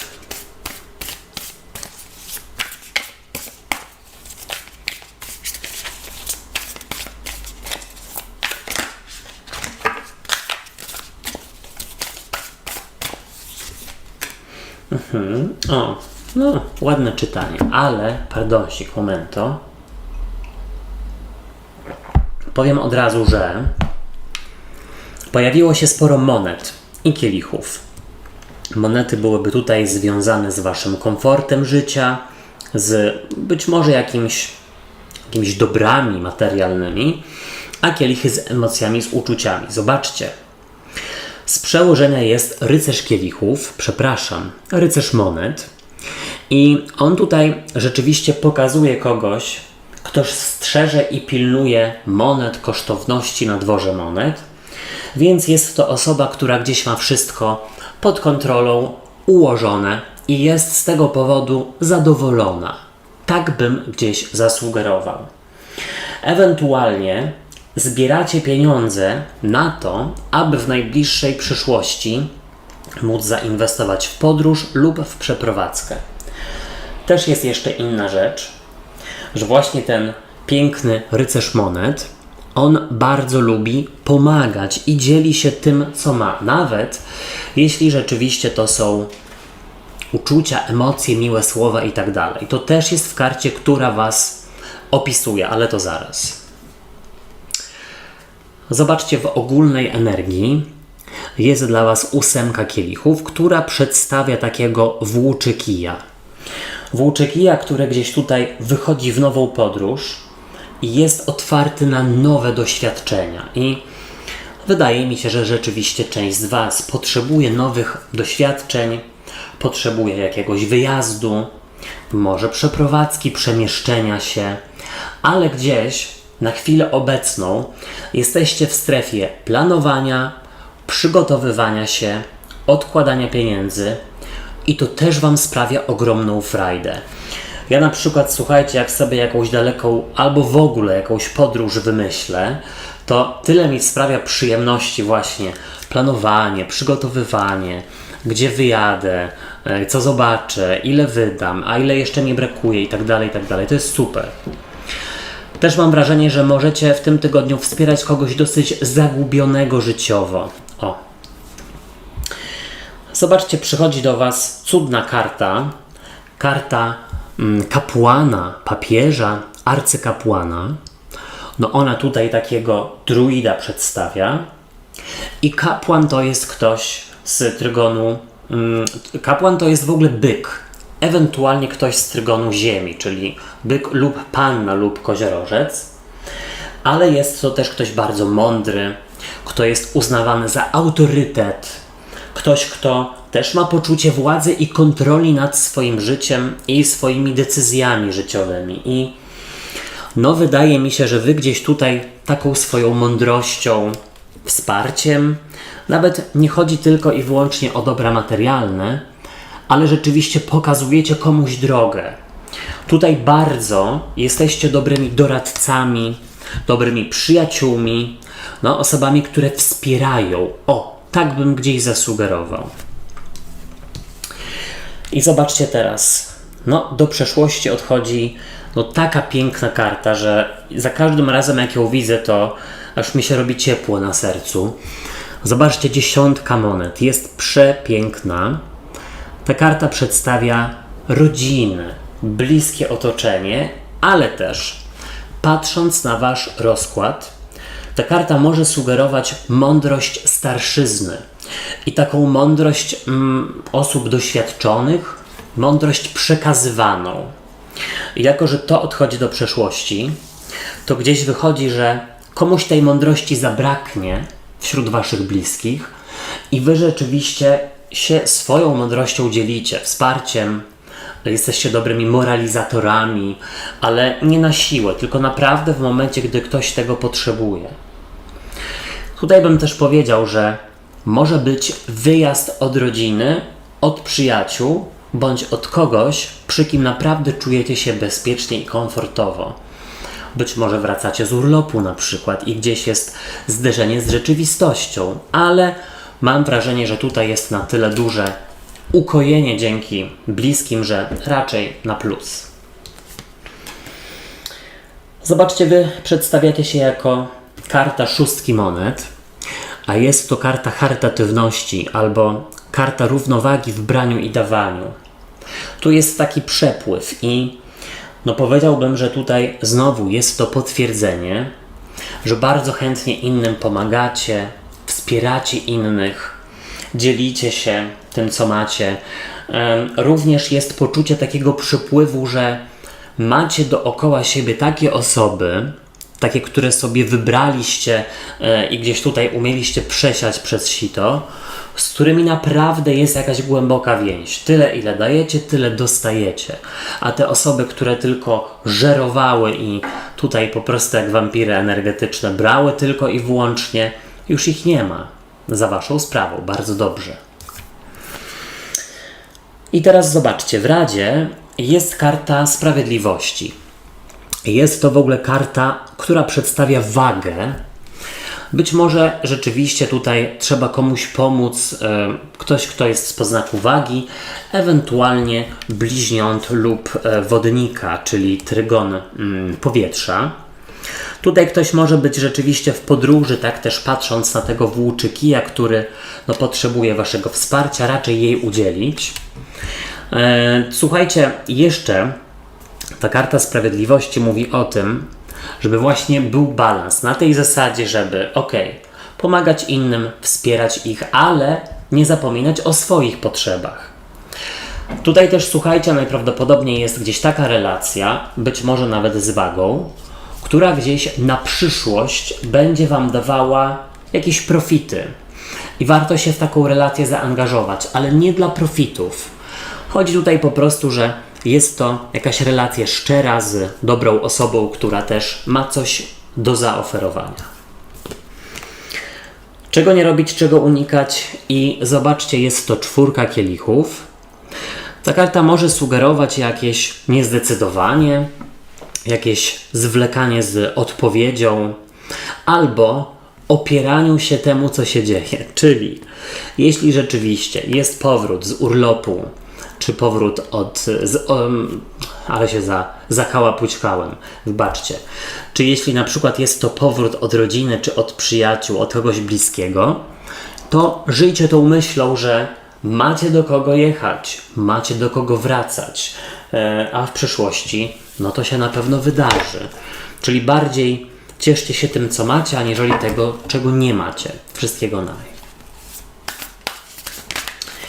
Teraz raki. Zapraszam was na tygodniówkę. I jaka będzie dla was ogólna energia?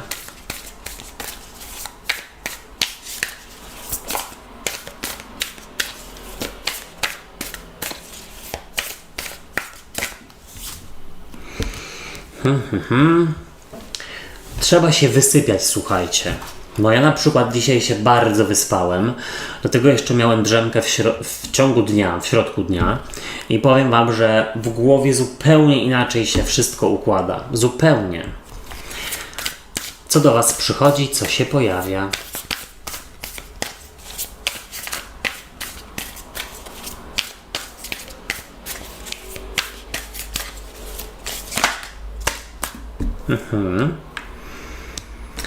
Co odchodzi do przeszłości?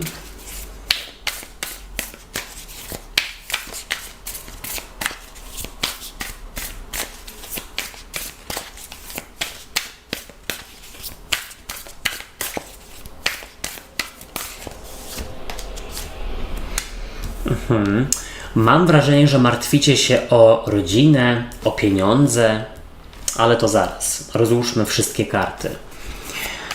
Jak wy się przedstawiacie, drogie raki?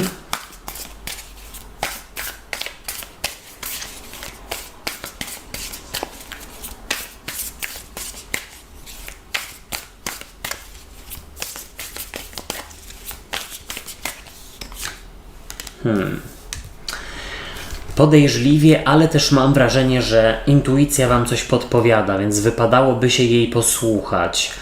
Ale też słuchajcie, trzeba umieć rozdzielić emocje i takie myśli, które przychodzą, bo przychodzą, od jakichś faktów. Serce od rozumu, na przykład. Rada dla was.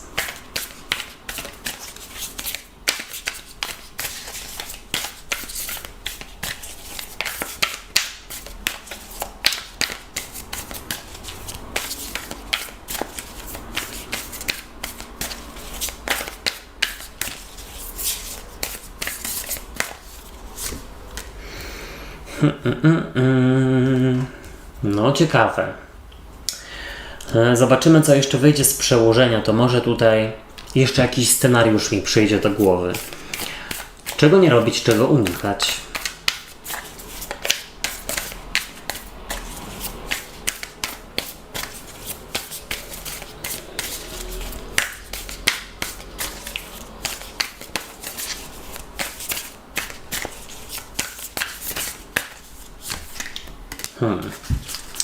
No, dziwnie.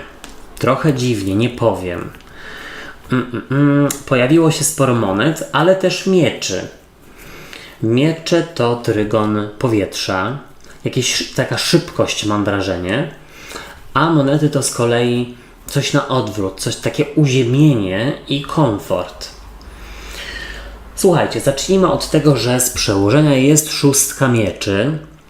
I szóstka mieczy może mówić o wyruszeniu do przodu. Może nawet jeśli w ogóle chodzi o jakąś taką podróż w stylu odwiedziny, przeprowadzka. Być może też wyruszenie do przodu troszeczkę wymuszone przez otoczenie bądź sytuację. To tak jak na przykład wiecie i czujecie, że trzeba coś zmienić, może pracę, albo na przykład czujecie, że należy zmienić mieszkanie czy zrobić remont, ale gdzieś obawiacie się tego uczynić. Szóstka mieczy sugeruje, że gdzieś to wypadałoby, żeby się wydarzyło. W każdym razie jakieś sprawy idą do przodu, bo szóstka mieczy o tym mówi. Tylko że wydaje mi się, że wasze podejście do tych spraw jest trochę nieodpowiednie, ale zaraz już powiem dlaczego. Zobaczcie, tutaj jest w ogólnej energii cudna karta. Właśnie tak zauważyłem, że przypomina mi pewien film, który niedawno widziałem, ale już nieistotne. Słuchajcie, jest to dziewiątka mieczy. Dziewiątka mieczy sugeruje zamartwianie się, szukanie dziury w całym, chomika w głowie. Taki moment, w którym wieczorem na przykład zwłaszcza akurat przychodzi do was masa myśli, nawet takich, słuchajcie, pesymistycznych. I co w takich momentach trzeba zrobić? Słuchajcie, spróbować jakoś się wyciszyć, spróbować gdzieś to wychodzić, spróbować gdzieś to wyćwiczyć i na przykład w ogóle przemyśleć na drugi dzień. Też bym zasugerował, że trzeba umieć albo w ogóle próbować podważać pewne swoje myśli, które przychodzą do was do głowy, czy na pewno do waszych głów. Czy na pewno są zasadne, czy tylko są związane z jakimiś przeszłymi doświadczeniami i z pewnym strachem na przykład. Tutaj jest informacja, że należy zadbać o dobry, długi, spokojny sen. To znaczy długi, tyle ile wam potrzeba. Jakieś ziółka sobie tutaj zaparzyć, wieczorami spacerować, biegać, wyciszać się czytając książki, czy słuchać muzyki. Tutaj zobaczcie, przychodzi do was jedna z najcudowniejszych kart, jakie w ogóle widziałem. Jest to dziesiątka monet. Ta karta przedstawia tutaj rodzinę, bliskich i jest to informacja, że być może stresujecie się albo martwicie tym, że coś tam w rodzinie się dzieje, albo ktoś z rodziny na przykład wyjeżdża. Może na dalekie wakacje, może na przykład na studia, bądź do szkoły, czy do pracy gdzieś do innego miasta lub za granicę. Ta dziesiątka monet też mówi o obfitości finansowej. To tak jakbyście się obawiali zainwestować pieniędzy, albo na przykład wprowadzić zmian zawodowych, ale z tego co widzę, to przy tej dziewiątce mieczy mówimy o tym, że tutaj jest jakieś wymyślanie problemów, a nie rzeczywiście posiadanie ich. Tutaj dziesiątka monet też sugeruje, że trzeba skorzystać z rad starszyzny, kogoś doświadczonego. Być może trzeba pogadać a propos jakiejś decyzji z babcią, z dziadkiem, z wujkiem, z mamą, z tatą, z jakimś autorytetem.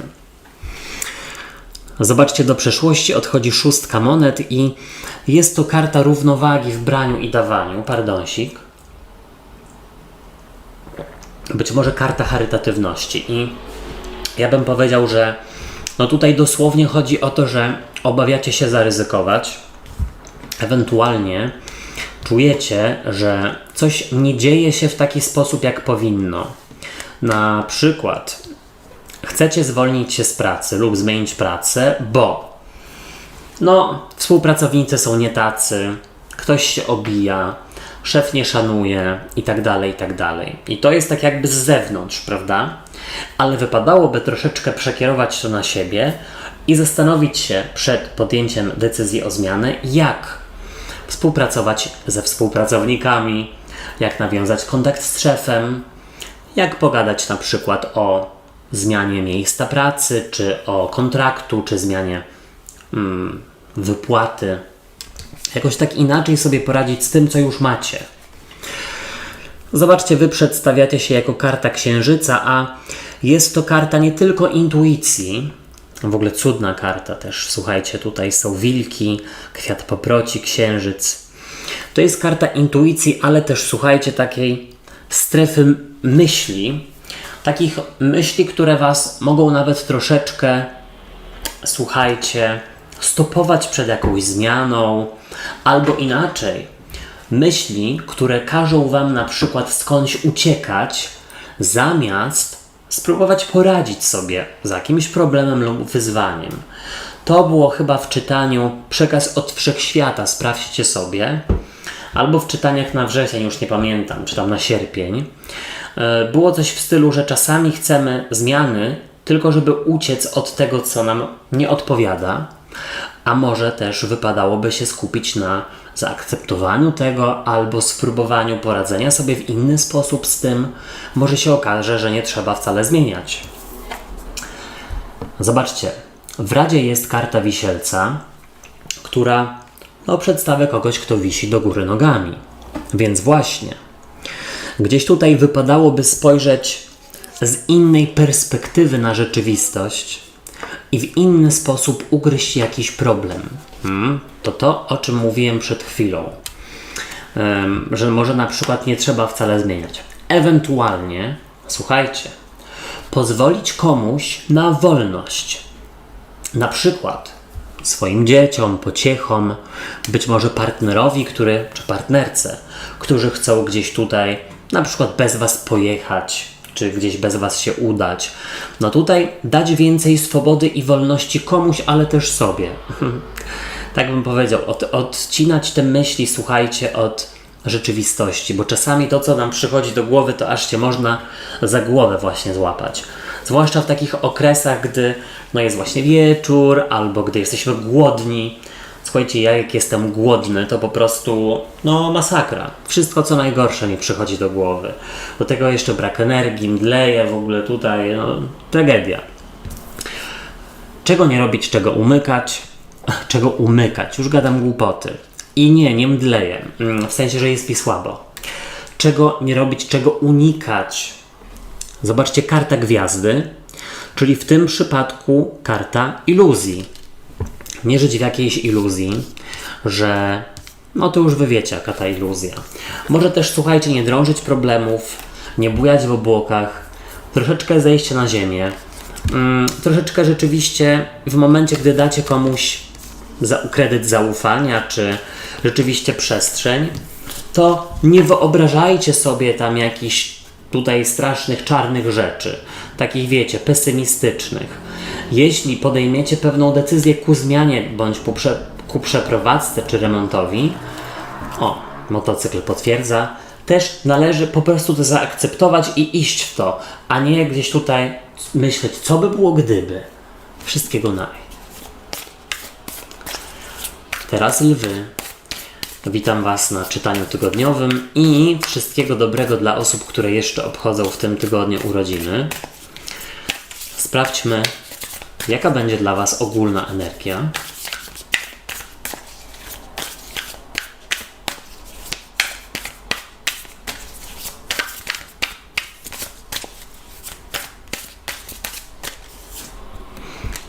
Oho, bardzo ładnie.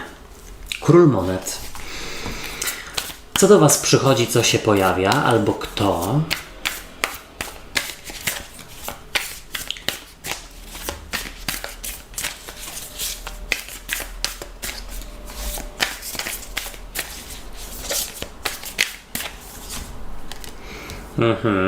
To słuchajcie, też w ogóle czytanie dla osób, które no właśnie obchodzą urodziny lub je niedawno obchodziły. Ładnie, naprawdę nieźle. Co odchodzi do przeszłości?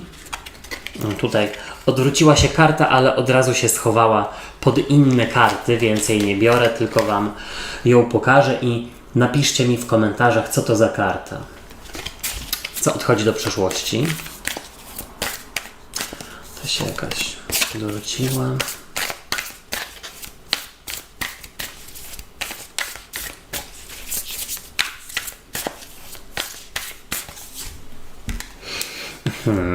Bardzo dobrze. Zamartwianie się, trudności ze snem, trudności z wyciszeniem siebie.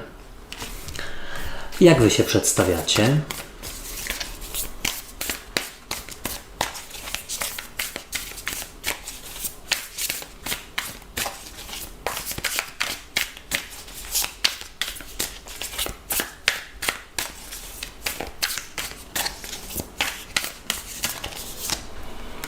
No słuchajcie, cudne czytanie. Albo zbliżają się urlopy jakieś, albo już są. W każdym razie widzę tutaj dużo spokoju, ukojenia. Rada dla Was. To też jest, słuchajcie, czytanie dla osób, które na przykład obawiały się przekroczyć jakiś próg wieku. Że teraz już będzie, no nie wiem, coraz gorzej, albo ola Boga i tak dalej. Tu jest właśnie taka pewność, że jest wręcz przeciwnie i że będzie wręcz przeciwnie. Czego nie robić, czego unikać?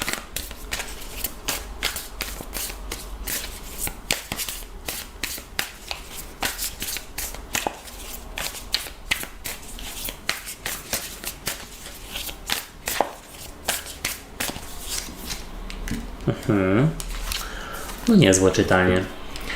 Sporo monet. Są też jakieś miecze. Tylko jeszcze złapię łyka, momento. No dobrze. I teraz tak. Zacznijmy od tego, że z przełożenia jest dla Was 4 kielichów. A 4 kielichów mogłaby przedstawiać taką sytuację, w której dużo myślicie, dużo się nad czymś zastanawiacie. Być może w tym tygodniu lub w poprzednim, no gdzieś tutaj sobie coś rozważacie. I wydaje mi się, że to są takie życiowe rozważania. Być może a propos wieku, być może a propos dojrzewania. Mam też w ogóle wrażenie, że patrzycie na swoje dokonania z przeszłości i wychodzicie gdzieś z założenia, że jak na razie całkiem wszystko jest na plus.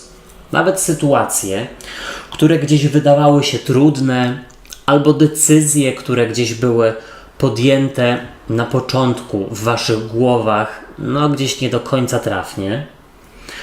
4 kielichów raczej gdzieś tutaj może sugerować, że nie będzie to za bardzo dynamiczny tydzień. Raczej spokojnie. Zobaczcie, w ogólnej energii macie pięknego króla monet, który w ogóle jest przedstawicielem trygonu Ziemi, czyli byk, panna lub koziorożec.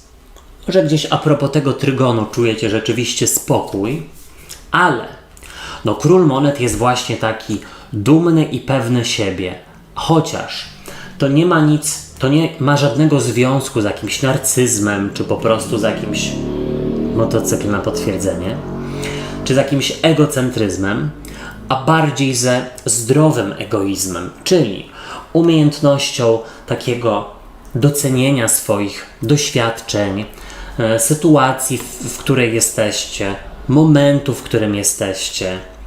Tu jest takie dostrzeżenie jakiejś swojej ogromnej dojrzałości emocjonalnej i taka wdzięczność właściwie sobie, no za to rzeczywiście ile w życiu zostało przez Was osiągnięte.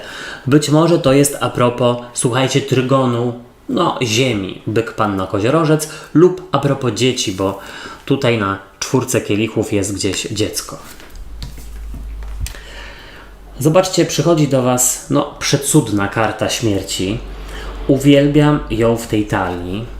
tu są jakieś przebiśniegi i w ogóle pani zima odchodzi do przeszłości, gdzieś już tutaj wiosna nadchodzi, no ewentualnie to jest marzanna, ale to już tam nie znam się za bardzo na ludowych tutaj słowiańskich legendach.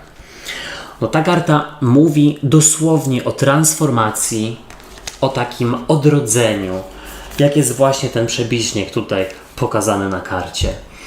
Wy gdzieś czujecie nowy przepływ energii, ale też takiego, słuchajcie, spokoju, dosłownie.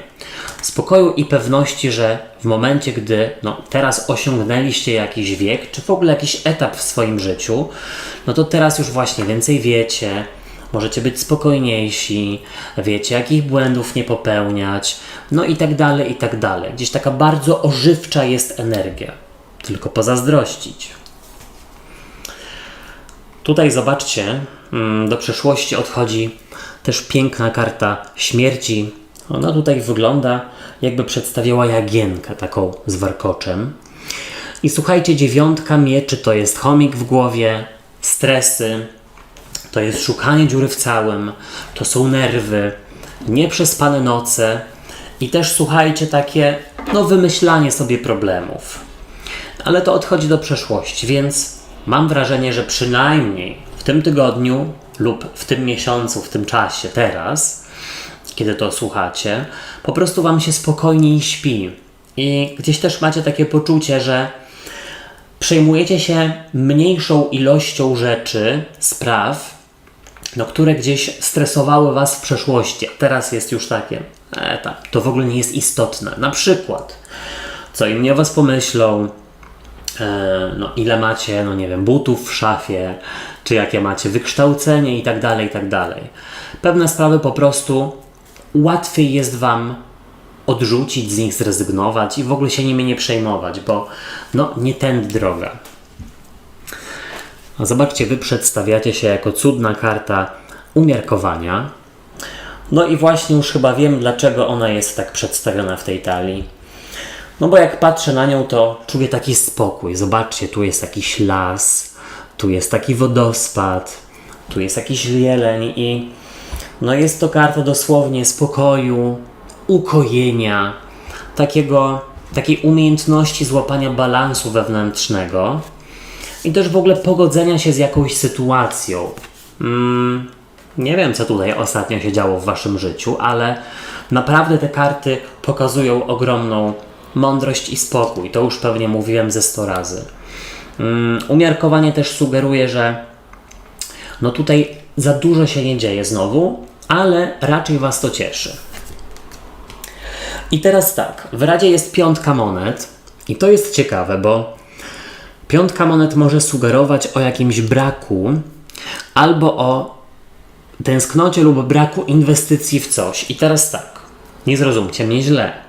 Tutaj nie chcę wam zasugerować, że już od tego momentu nie musicie nic robić w życiu, tylko siedzieć i doceniać życie, swoje doświadczenia i cieszyć się z małych przyjemności. Rada jest też taka, że trzeba od czasu do czasu w coś zainwestować. Czy w naukę, czy w jakiś rozwój, czy słuchajcie, w jakąś swoją pasję, czy w ogóle, żeby spróbować coś nowego, a propos podróży, szukania nowej pasji i tak dalej, i tak dalej. Czego nie robić, czego unikać? Zobaczcie, jest to as mieczy. I as mieczy mógłby mówić o tym, żeby nie przekreślać czegoś, co działo się w przeszłości, wykorzystać to rzeczywiście jako lekcję życiową i sytuację, która was doprowadziła do momentu, w którym jesteście teraz. Unikać takiego zero-jedynkowego myślenia też i odcinania się od pewnych doświadczeń. As mieczy mówi gdzieś o tym, żeby, jasne, nie zapominać o tym, żeby gdzieś iść do przodu i się rozwijać. Tak bym zasugerował. Nie żyć też przeszłością, bo gdzieś wówczas nie zbieracie nowych doświadczeń. A tutaj jest powiedziane, że macie zbierać nowe doświadczenia. Również, żeby pewne z nich troszeczkę wyciszyły doświadczenia z przeszłości. Wszystkiego naj. Moi drodzy i moje drogie, ja wam dziękuję za uwagę i życzę fantastycznego tygodnia. Subskrybujcie kanał i zostawiajcie po sobie ślad w postaci komentarzy i kciuków w górze, bo wówczas pomożecie mi w rozwoju go. Trzymajcie się, do usłyszenia, do zobaczenia. Hej, cześć i pa pa.